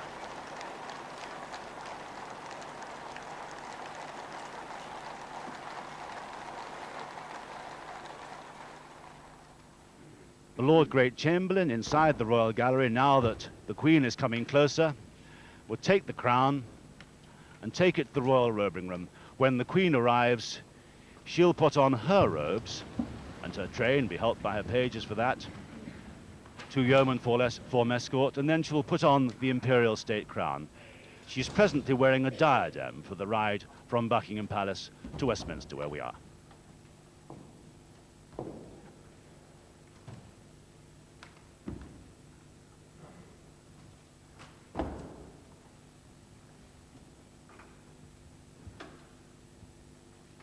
Her Majesty's speech will be read, of course, in one of the most architecturally extravagant spaces of all in the palace, a Victorian architectural dream of medieval Britain reborn, a neo-Gothic fantasy designed by Barry, furnished and decorated by Pugin to match.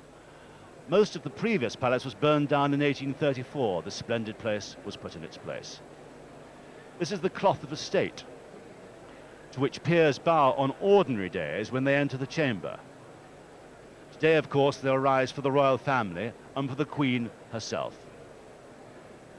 There's a throne, and to its right, the chair, not throne, of the Prince of Wales, bearing his emblem, the 3 feathers.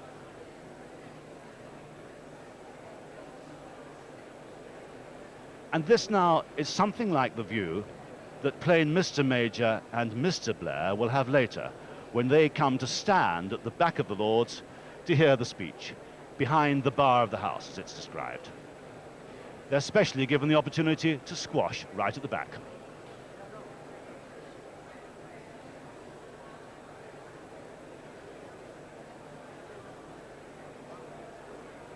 Above the Victoria Tower, the Union Standard is still flying.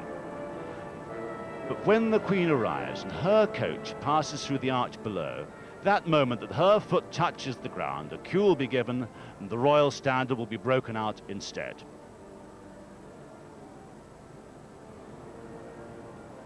Outside, there are crowds waiting for Her Majesty to arrive. Already the bands are playing, and the moment she does arrive, we'll hear signalled by the roar of military salutes from the Irish Guards and, of course, by the playing of the national anthem.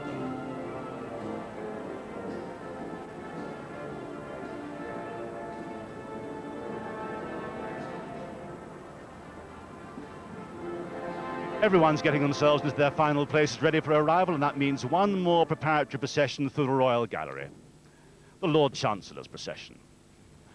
Lord Mackay of Clashfern, preceded by the mace bearer and the purse bearer. There's a procession to the Lord's chamber every day by the Lord Chancellor in his capacity as Speaker in the Lords, but his office goes back to the time when he was the King's Secretary, so speeches were his business, and that's why his purse bearer has the Queen's speech in his purse in the procession today. The Lord Chancellor today is a member of the Cabinet and responsible for the appointment of judges. And it's the senior civil servant in his department, the Clerk of Crown and Chancery, Sir Thomas Legge, who leads the procession. Following him, his train bearer and his deputy train bearer.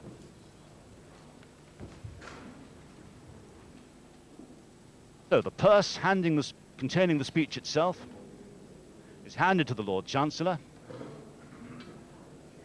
and he'll go down the sovereign staircase now to be ready for the Queen's arrival. He's also one of the great offices of state that date back to medieval times. 3 of those offices, his one of the 3, are now political offices in a modern government.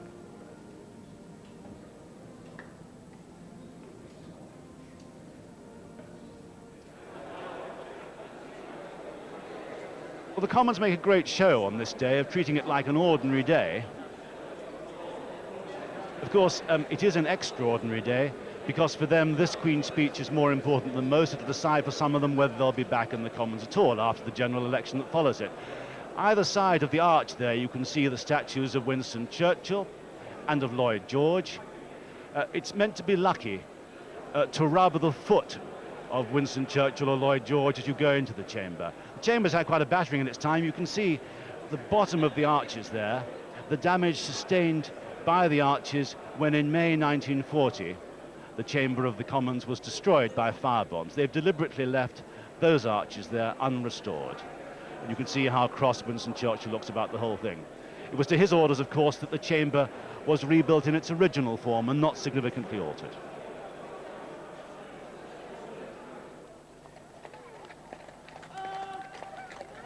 And through Horse Guards Arch now, the site of the old Palace of Whitehall, the Queen's procession is about to arrive.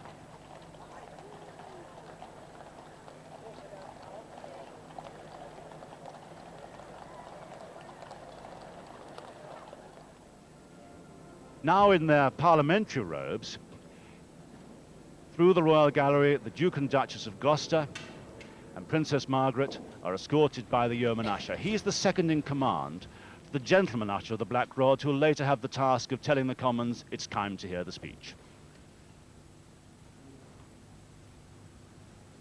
And everyone, of course, in the Royal Gallery salutes, or in their manner, salutes by standing for the royal family.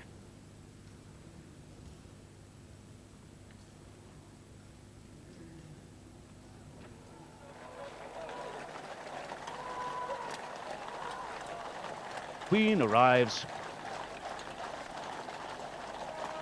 in the Irish state coach through what was once the Palace of Whitehall.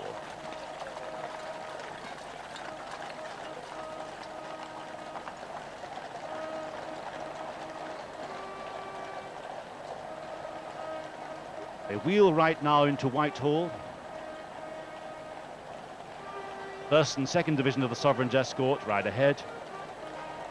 The Irish state coach bearing the Queen and Prince Charles turns past the Privy Council offices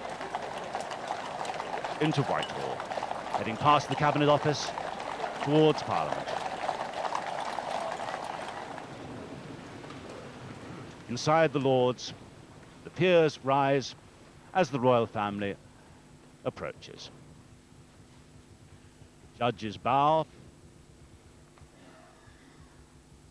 and the Yeoman Usher shows them to their places.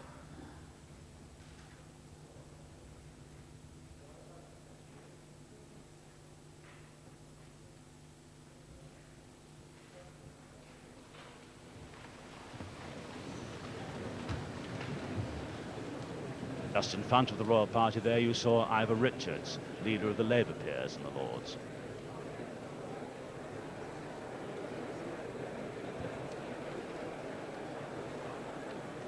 Former Lord Chancellor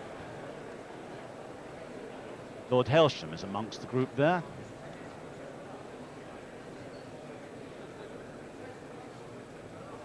There he is, wearing his collar of the Order of the Garter.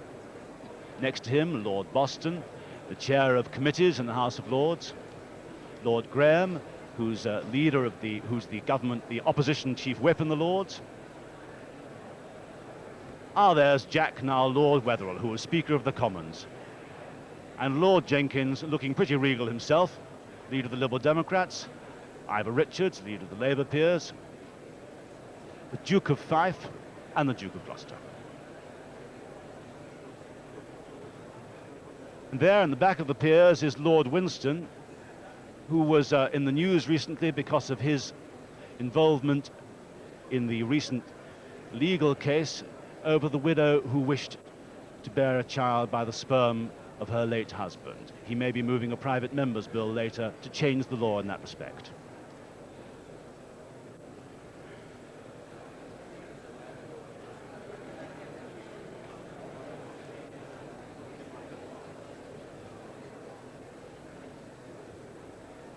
Now the Queen is arriving in Parliament Square, and the bells of St. Margaret's, the Parliamentary Church, just opposite the palace by Westminster Abbey, ring out in salute.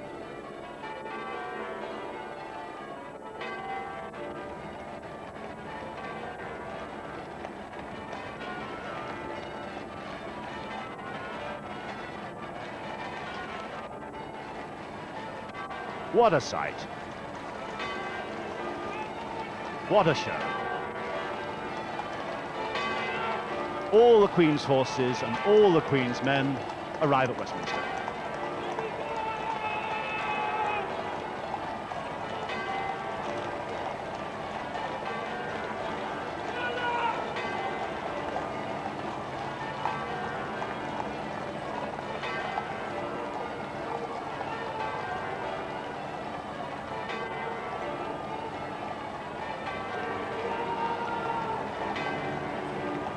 Her Majesty the Queen arrives at Westminster.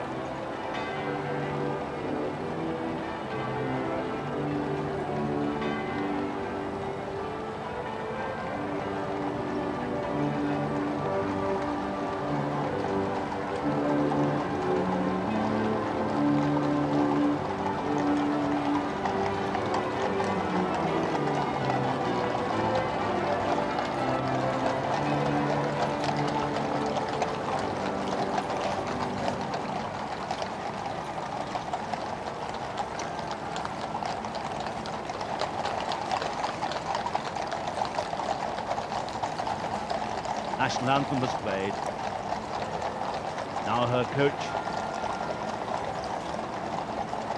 will turn left into Victoria Tower.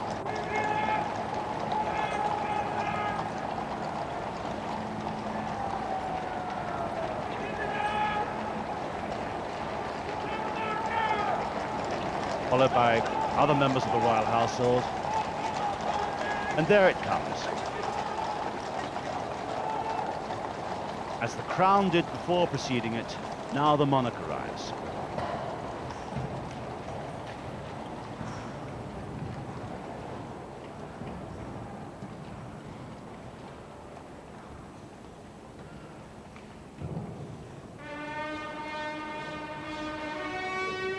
Prince Charles alights, and Her Majesty alights too, and the royal standard, the sovereign standard, is broken out over Victoria Tower.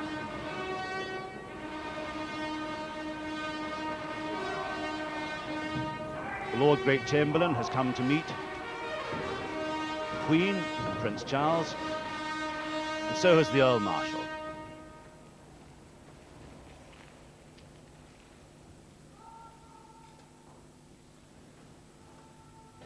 And preceded by the heralds,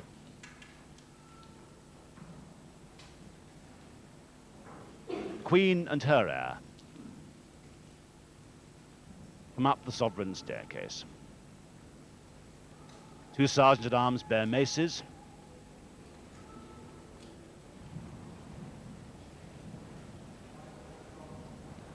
And there's another of the great officers of state, who now has a modern political job.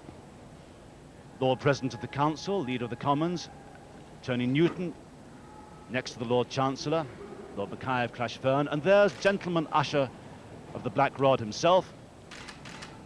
Behind him, to his left, the Earl Marshal and the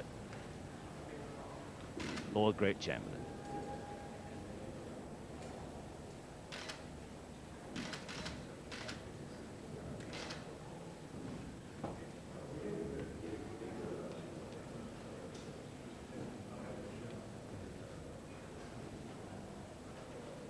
Pages acknowledge Their sovereign with a bow.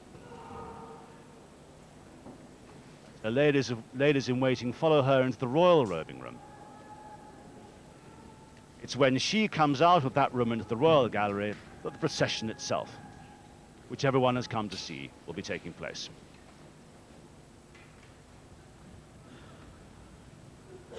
And the Earl Marshal, the Duke of Norfolk, is now there ready for that moment when she comes out of the royal robing room wearing the crown. The Earl Marshal's in charge of this state ceremony. His is another of those great offices of state. The office has been in his family by hereditary rights for 300 years, and his family's royal service and connections go right back to the Norman conquest. The FitzAlan Howard Standard flies over Arundel in Sussex, a medieval castle, but like Parliament, substantially rebuilt in Victorian times. The family have served their monarch since the Normans came, Our best thing by far. but as the present Duke recalls, being closely involved in palace politics has from time to time proved costly for the Norfolk family. In Tudor times, we had a lot of unpleasantness at the Tower, being beheaded and imprisoned. As I've said before, the Tower to us is something that makes us shudder, rather like you do when you go to Wormwood Scrubs and think about that. And for us, the Tower is an awful place, because we've been beheaded there. I think 5 of us have been beheaded there. But in calmer times, under Charles II, the family were granted hereditary rights to the office of Earl Marshal. And the main task is to organise ceremonies for the sovereign. The previous Duke of Norfolk organised Prince Charles's investiture as Prince of Wales at Carnarvon in 1969.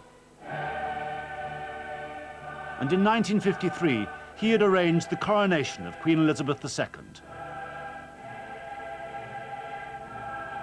Each time the family organise a coronation, they receive a gold cup as a thank you present.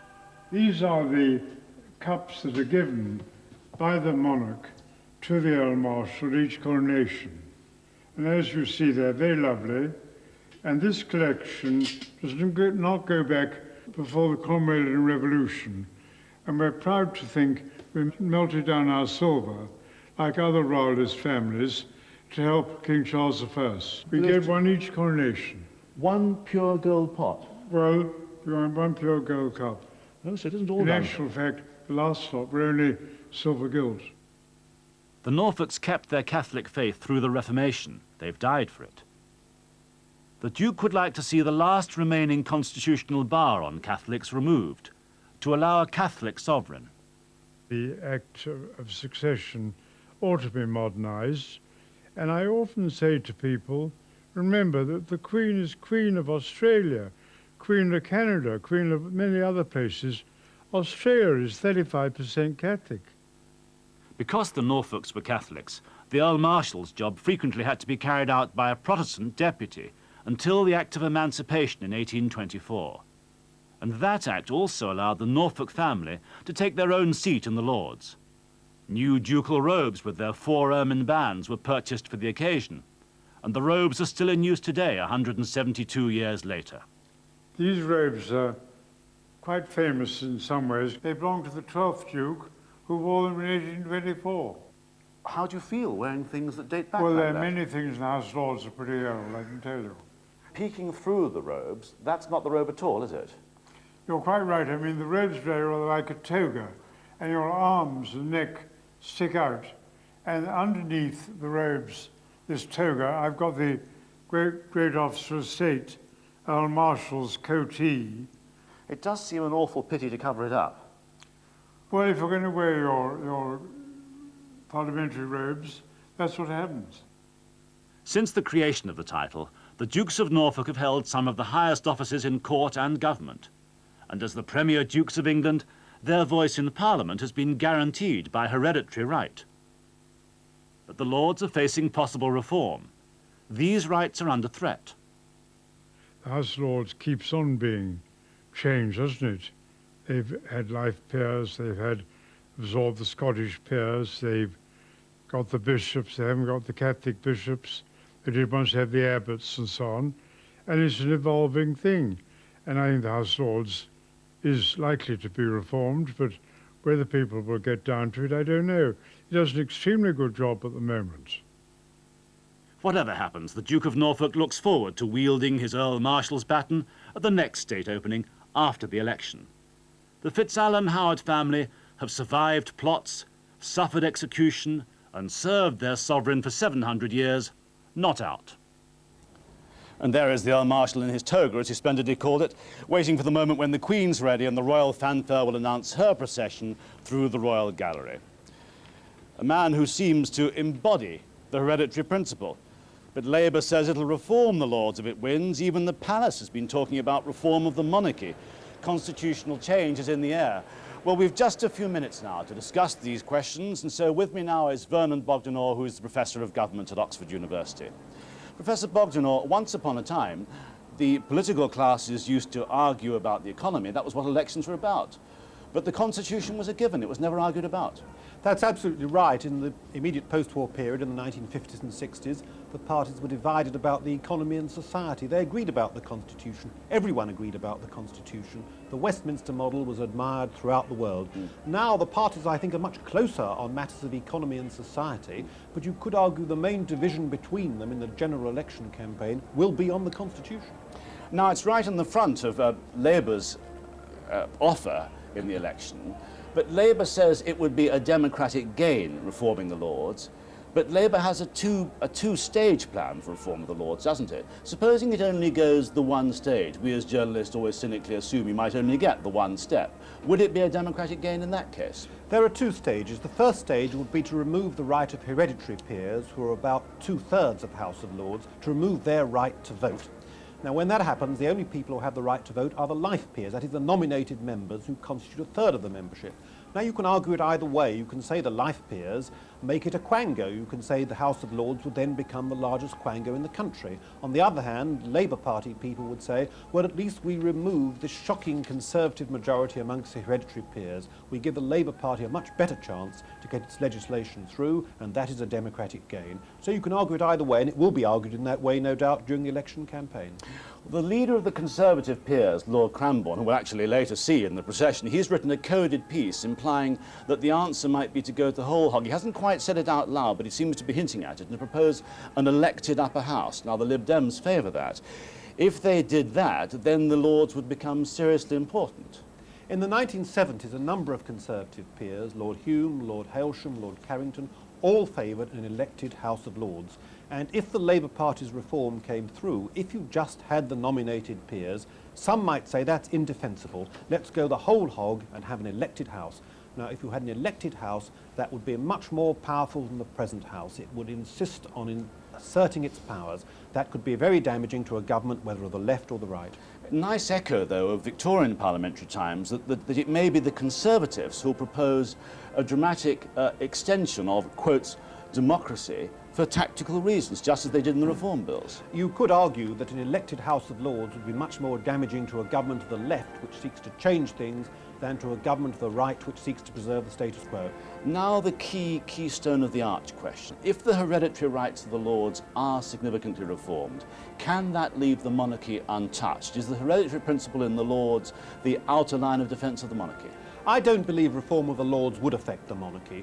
You could say, well, if you alter hereditary right in the Lords, why have a hereditary head of state? But it's a different argument, because the Queen isn't really part of the legislature. She is formally, but her role is to advise, to encourage and to warn. And the best person to do that is someone who's not associated with political parties. It would be difficult to find someone better than the Queen who fits that role.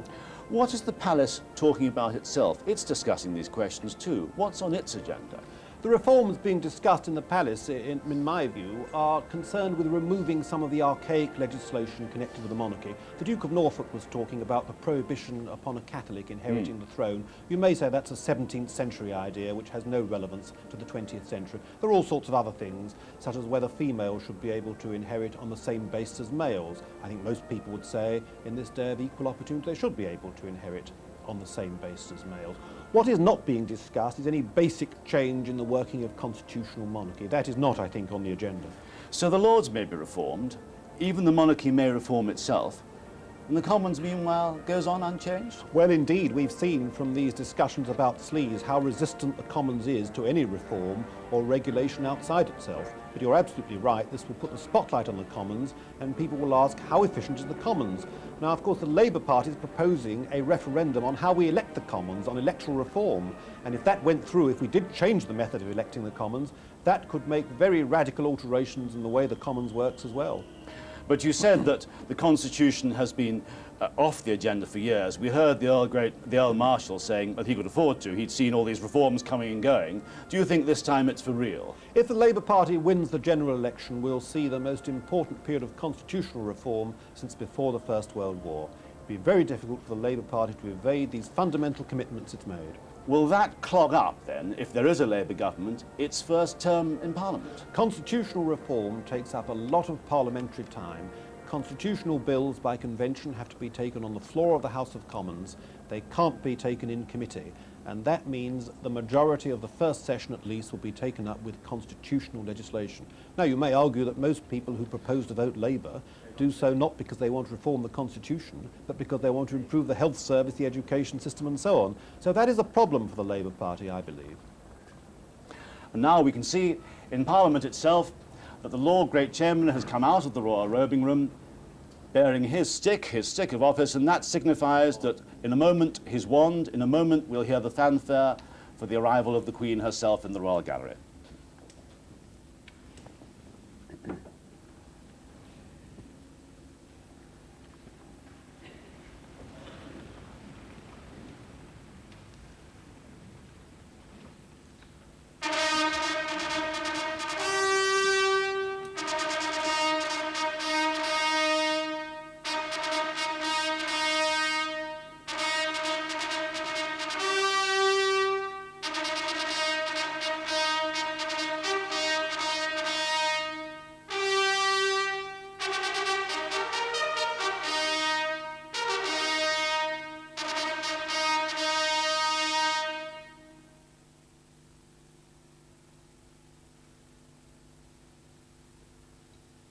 So preceded by the Earl Marshal and the Lord Great Chamberlain, who walk backwards out of deference and respect to the monarch. You mustn't show your back to a monarch. You mustn't in medieval times, and you mustn't today. And then the cap of maintenance and the great sword of state. Her Majesty the Queen, accompanied by Prince Charles, the Prince of Wales, processes through the Royal Gallery towards the House of Lords, in a procession whose meaning dates back to its origins in medieval Britain.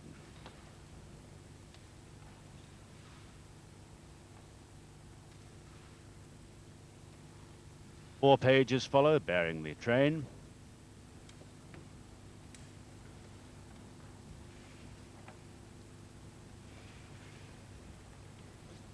They're followed by the great officers of the household, the ladies of waiting, through the Royal Gallery, either side of them, great portraits, murals on the wall, recalling the death of Nelson at Trafalgar and the Battle of Waterloo.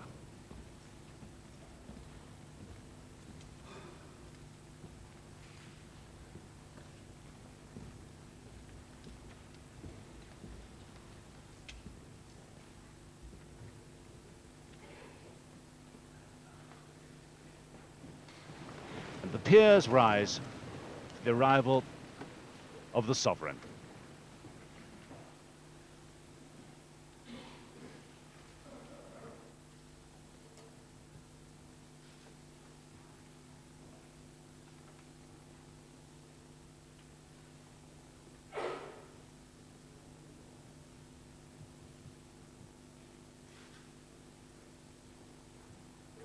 She'll be helped now by the pages to the throne. Prince Charles will wait for her. And after that, once she's settled, the Lord Great Chamberlain will signal with that wand that we saw earlier to Black Rod that it's time to fetch the Commons for the speech.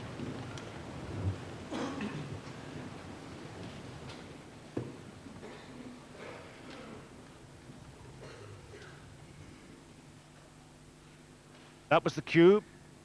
And now the gentleman usher of the Black Rod, General Sir Edward Jones, sets off at a smart pace to pass on the Queen's command to the Commons to attend in the Lords and to hear her speech, led by Inspector Barry Robertson and Principal Doorkeeper Mr. Richard Skelton. It's a symbolic journey on which he'll encounter a symbolic difficulty. The origins of the march itself are shrouded in time, and there is no very accurate record of why it happens in the way it does. But the walk symbolizes the relationship between the monarch, the peers, and the Commons. And it also symbolizes, of course, the independence of the Commons, who guard this independence very jealously. And that, of course, is why they slam the door in the face of Black Rod, the Queen's messenger, although eventually, of course, they are forced to admit him. So each side get their way. And this is the scene in the Commons with the Speaker, Madam Betty Boothroyd, and members of the government, Mr. Major, Mr. Heseltine, the Deputy Prime Minister, the Chancellor, and the Home Secretary, all waiting to be told by him to come and hear the speech. He goes through members' lobby to use his black rod to bang 3 times.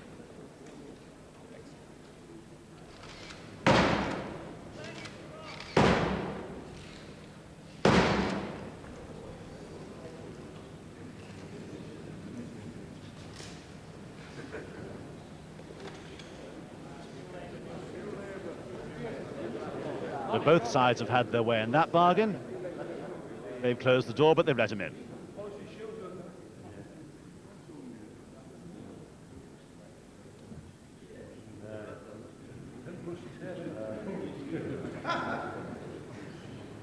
Madam Speaker, the Queen commands this Honourable House to attend Her Majesty immediately in the House of Peers.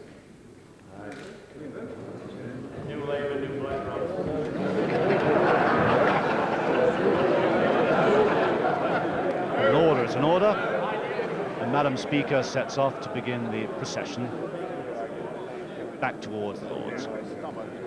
Madam Speaker, the first commoner in the land, next to Black Rod. Mr. Major and Mr. Blair, the best of enemies, lead the stroll. Mace is borne by Peter Jennings, who's the common Sergeant-at-Arms.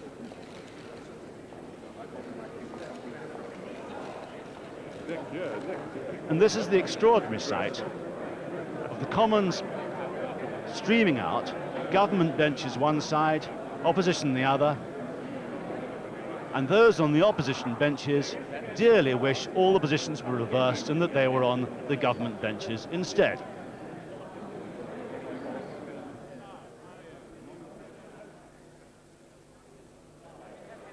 So everybody to the left of your picture now, once the politicians arrive, hopes to stay there. Everyone to the right hopes to take their place.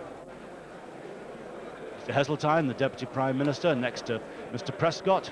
David Trimble, you saw there, leader of the Ulster Unionists, in the row behind. Gordon Brown, next to Kenneth Clarke. The Home Secretary in his opposite number. Anne Taylor. Edward Heath, the father of the House.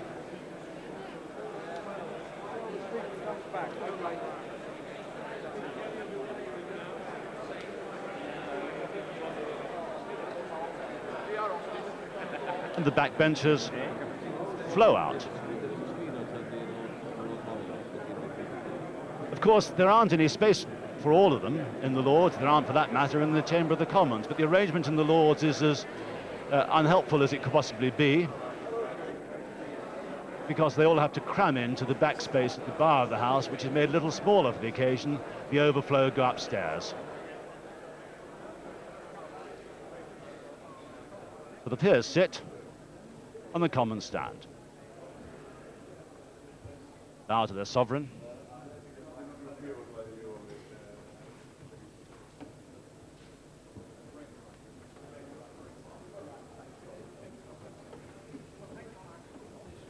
And the next thing that'll happen is that there'll be a cue given by the principal doorkeeper, who's at our end now of the picture, to the right where we're viewing the thing. He'll be given a cue by the Earl Great Marshal, a cue to the Earl Great Marshal from the principal doorkeeper saying they're in, it's okay, and it's all right to tell the Lord Great Chancellor to give Her Majesty the speech.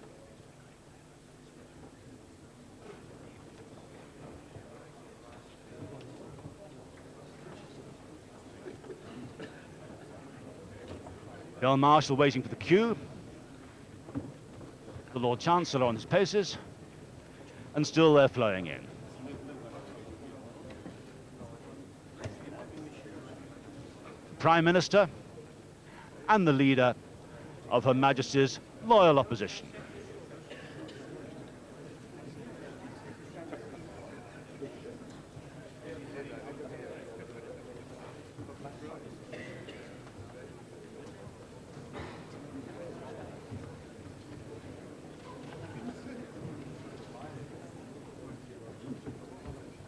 Sovereign awaits the arrival of the Commons.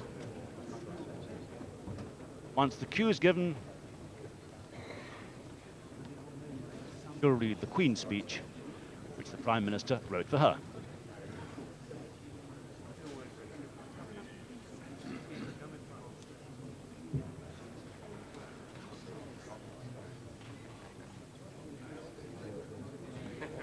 Lord Chancellor brings the speech in its purse.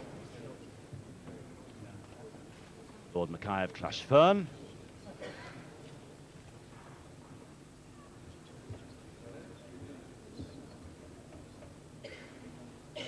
Has to retreat in reverse.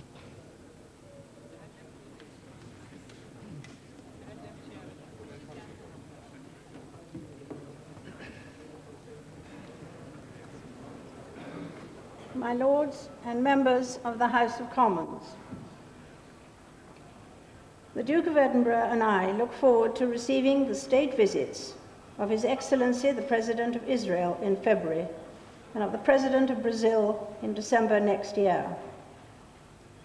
We also look forward to our visit to Canada in June and July, and to our state visits to Thailand later this month, and to Pakistan and India in October next year, the 50th anniversary of their independence. National security continues to be of the highest importance. My government will continue to play a major role in NATO's adaptation and in decisions on its enlargement, and to contribute to the maintenance of international peace and security. The United Kingdom's minimum nuclear deterrent will be maintained. Preventing the proliferation of weapons of mass destruction remains a priority. Early provision will be made for the ratification of the Comprehensive Test Ban Treaty. My government will pursue negotiations on a convention to ban the production of fissile material for nuclear weapons and other explosive purposes. In the European Union, my government will work for an outcome to the Intergovernmental Conference, which supports an outward-looking, economically liberal and flexible union based on a partnership of nations. They will promote policies designed to improve the Union's competitiveness and economic well-being. They will work towards the opening of accession negotiations with countries of Central and Eastern Europe. My government will promote the further global liberalization of trade, in particular at the ministerial meeting of the World Trade Organization, and will continue to work for transatlantic free trade in this context. My government will continue actively to support peace in Bosnia and Herzegovina, encouraging full compliance with the peace agreement and promoting reconciliation between the former warring parties. Support will continue for the search for a durable peace in the Middle East. My government will continue to work for a successful transfer of sovereignty of Hong Kong in 1997. They will work on behalf of its people to preserve their way of life and to promote the territory's continued stability and prosperity, founded on a high degree of autonomy and the rule of law. Preparations will be made for the meeting of the Commonwealth Heads of Government to be held in Edinburgh in October 1997, and for the second Asia-Europe meeting in London in 1998. Support for the United Nations remains a priority. My government will continue to work for a United Nations that is more effective, efficient, and responsive to the needs of its member states. The fight against terrorism, organized crime, and drug misuse and trafficking will remain a priority, as will action to protect and improve the environment. My government will continue to promote respect for human rights and the international rule of law. A substantial aid program will be maintained to help improve the quality of life in poorer countries by contributing to sustainable development and reducing poverty and suffering. In Northern Ireland, my government's priority will be to maintain progress towards peace, prosperity, and reconciliation, based on a comprehensive political settlement commanding widespread support. They stand ready to introduce legislation to provide for the decommissioning of firearms, ammunition, and explosives in Northern Ireland. They will maintain close and friendly relations with the Republic of Ireland. Members of the House of Commons, estimates for the public service will be laid before you.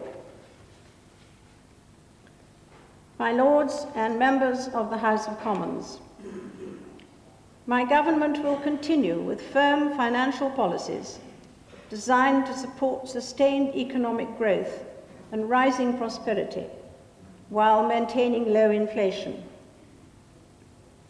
Fiscal policy will continue to be set to bring the public sector borrowing requirement back towards balance over the medium term. My government will reduce further the share of national income taken by the public sector. They will continue to promote enterprise and further improve the performance of the economy with the aim of creating the strongest industrial economy in Western Europe in the medium term and doubling living standards over the next 25 years. They will promote fewer, better, and simpler regulations to reduce unnecessary burdens on business. My government will continue to support competitiveness through advancing knowledge, improving educational and skill levels, and promoting a flexible, efficient labour market. Legislation will be introduced to widen choice and diversity, improve discipline, and raise standards in schools. A bill will be introduced to reform the sentencing and supervision of serious, dangerous, and persistent offenders, so as to provide greater protection for the public. Legislation will be introduced to support the fight against organized crime, including establishing a national crime squad. A bill will be introduced to strengthen controls on the ownership of firearms. Legislation will be brought forward to strengthen the powers to protect the United Kingdom coastline from pollution from merchant shipping. A bill will again be brought before you to authorize the construction and operation of a high-speed rail link between London and the Channel Tunnel. Legislation will be introduced to improve and develop primary health care services. A bill will be brought forward to combat social security fraud. Legislation will be introduced to implement proposals contained in the English and Welsh rural white papers in relation to parish and community councils and to provide rate relief for small village shops. In Scotland, legislation will be introduced to abolish automatic early release from prison and to make other changes in the criminal justice system to improve public protection. A bill will be brought forward to enable the transfer of publicly owned crofting estates to crofting trusts. My government will introduce legislation to enable reform of the procedures of the civil courts and other measures of law reform. Other measures will be laid before you. My government will also publish bills in draft for consultation on the introduction of voluntary identity cards and on measures to help people make better provision for their long-term care needs in old age. My Lords and members of the House of Commons, I pray that the blessing of Almighty God may rest upon your councils.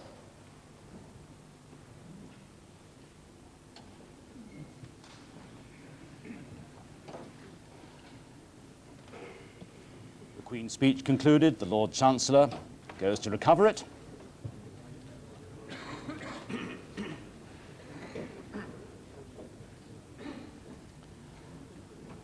Once again has the unenviable task of descending backwards in front of the monarch.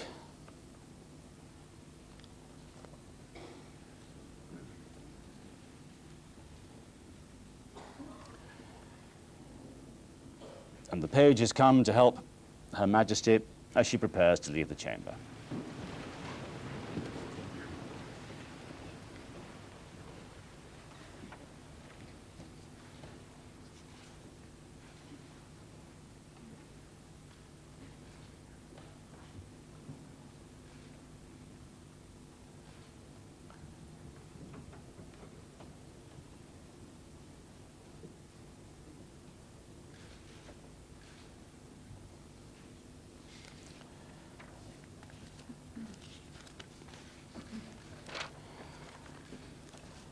And Prince Charles, in his parliamentary robes, accompanies her as they both leave the chamber.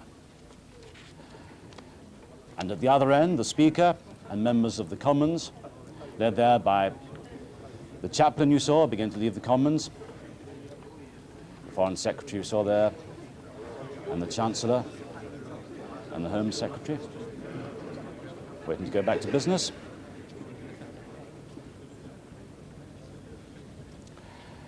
And the Queen processes back through the Royal Gallery. It's been a morning of nice contradictions. The Queen has behaved exactly as grandly as a monarch should and shown off her authority and her power. But of course, although government is exercised in her name, she's above the fray now.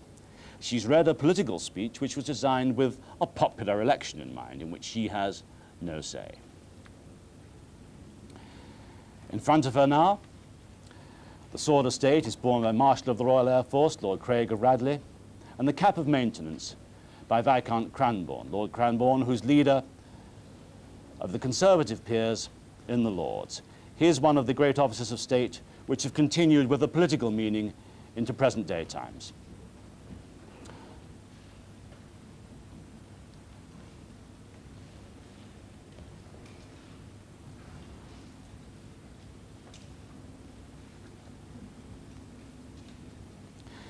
While she processes out through the Royal Gallery, of course, MPs are heading off the other way to their chamber, wondering how this Queen's speech, read by Her Majesty, will affect the outcome of the election, which has to happen by May the 22nd, 1997.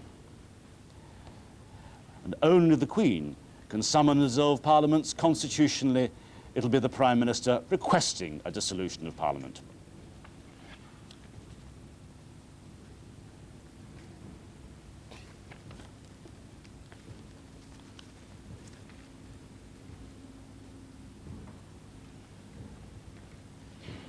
She goes back into the Royal Robing Room.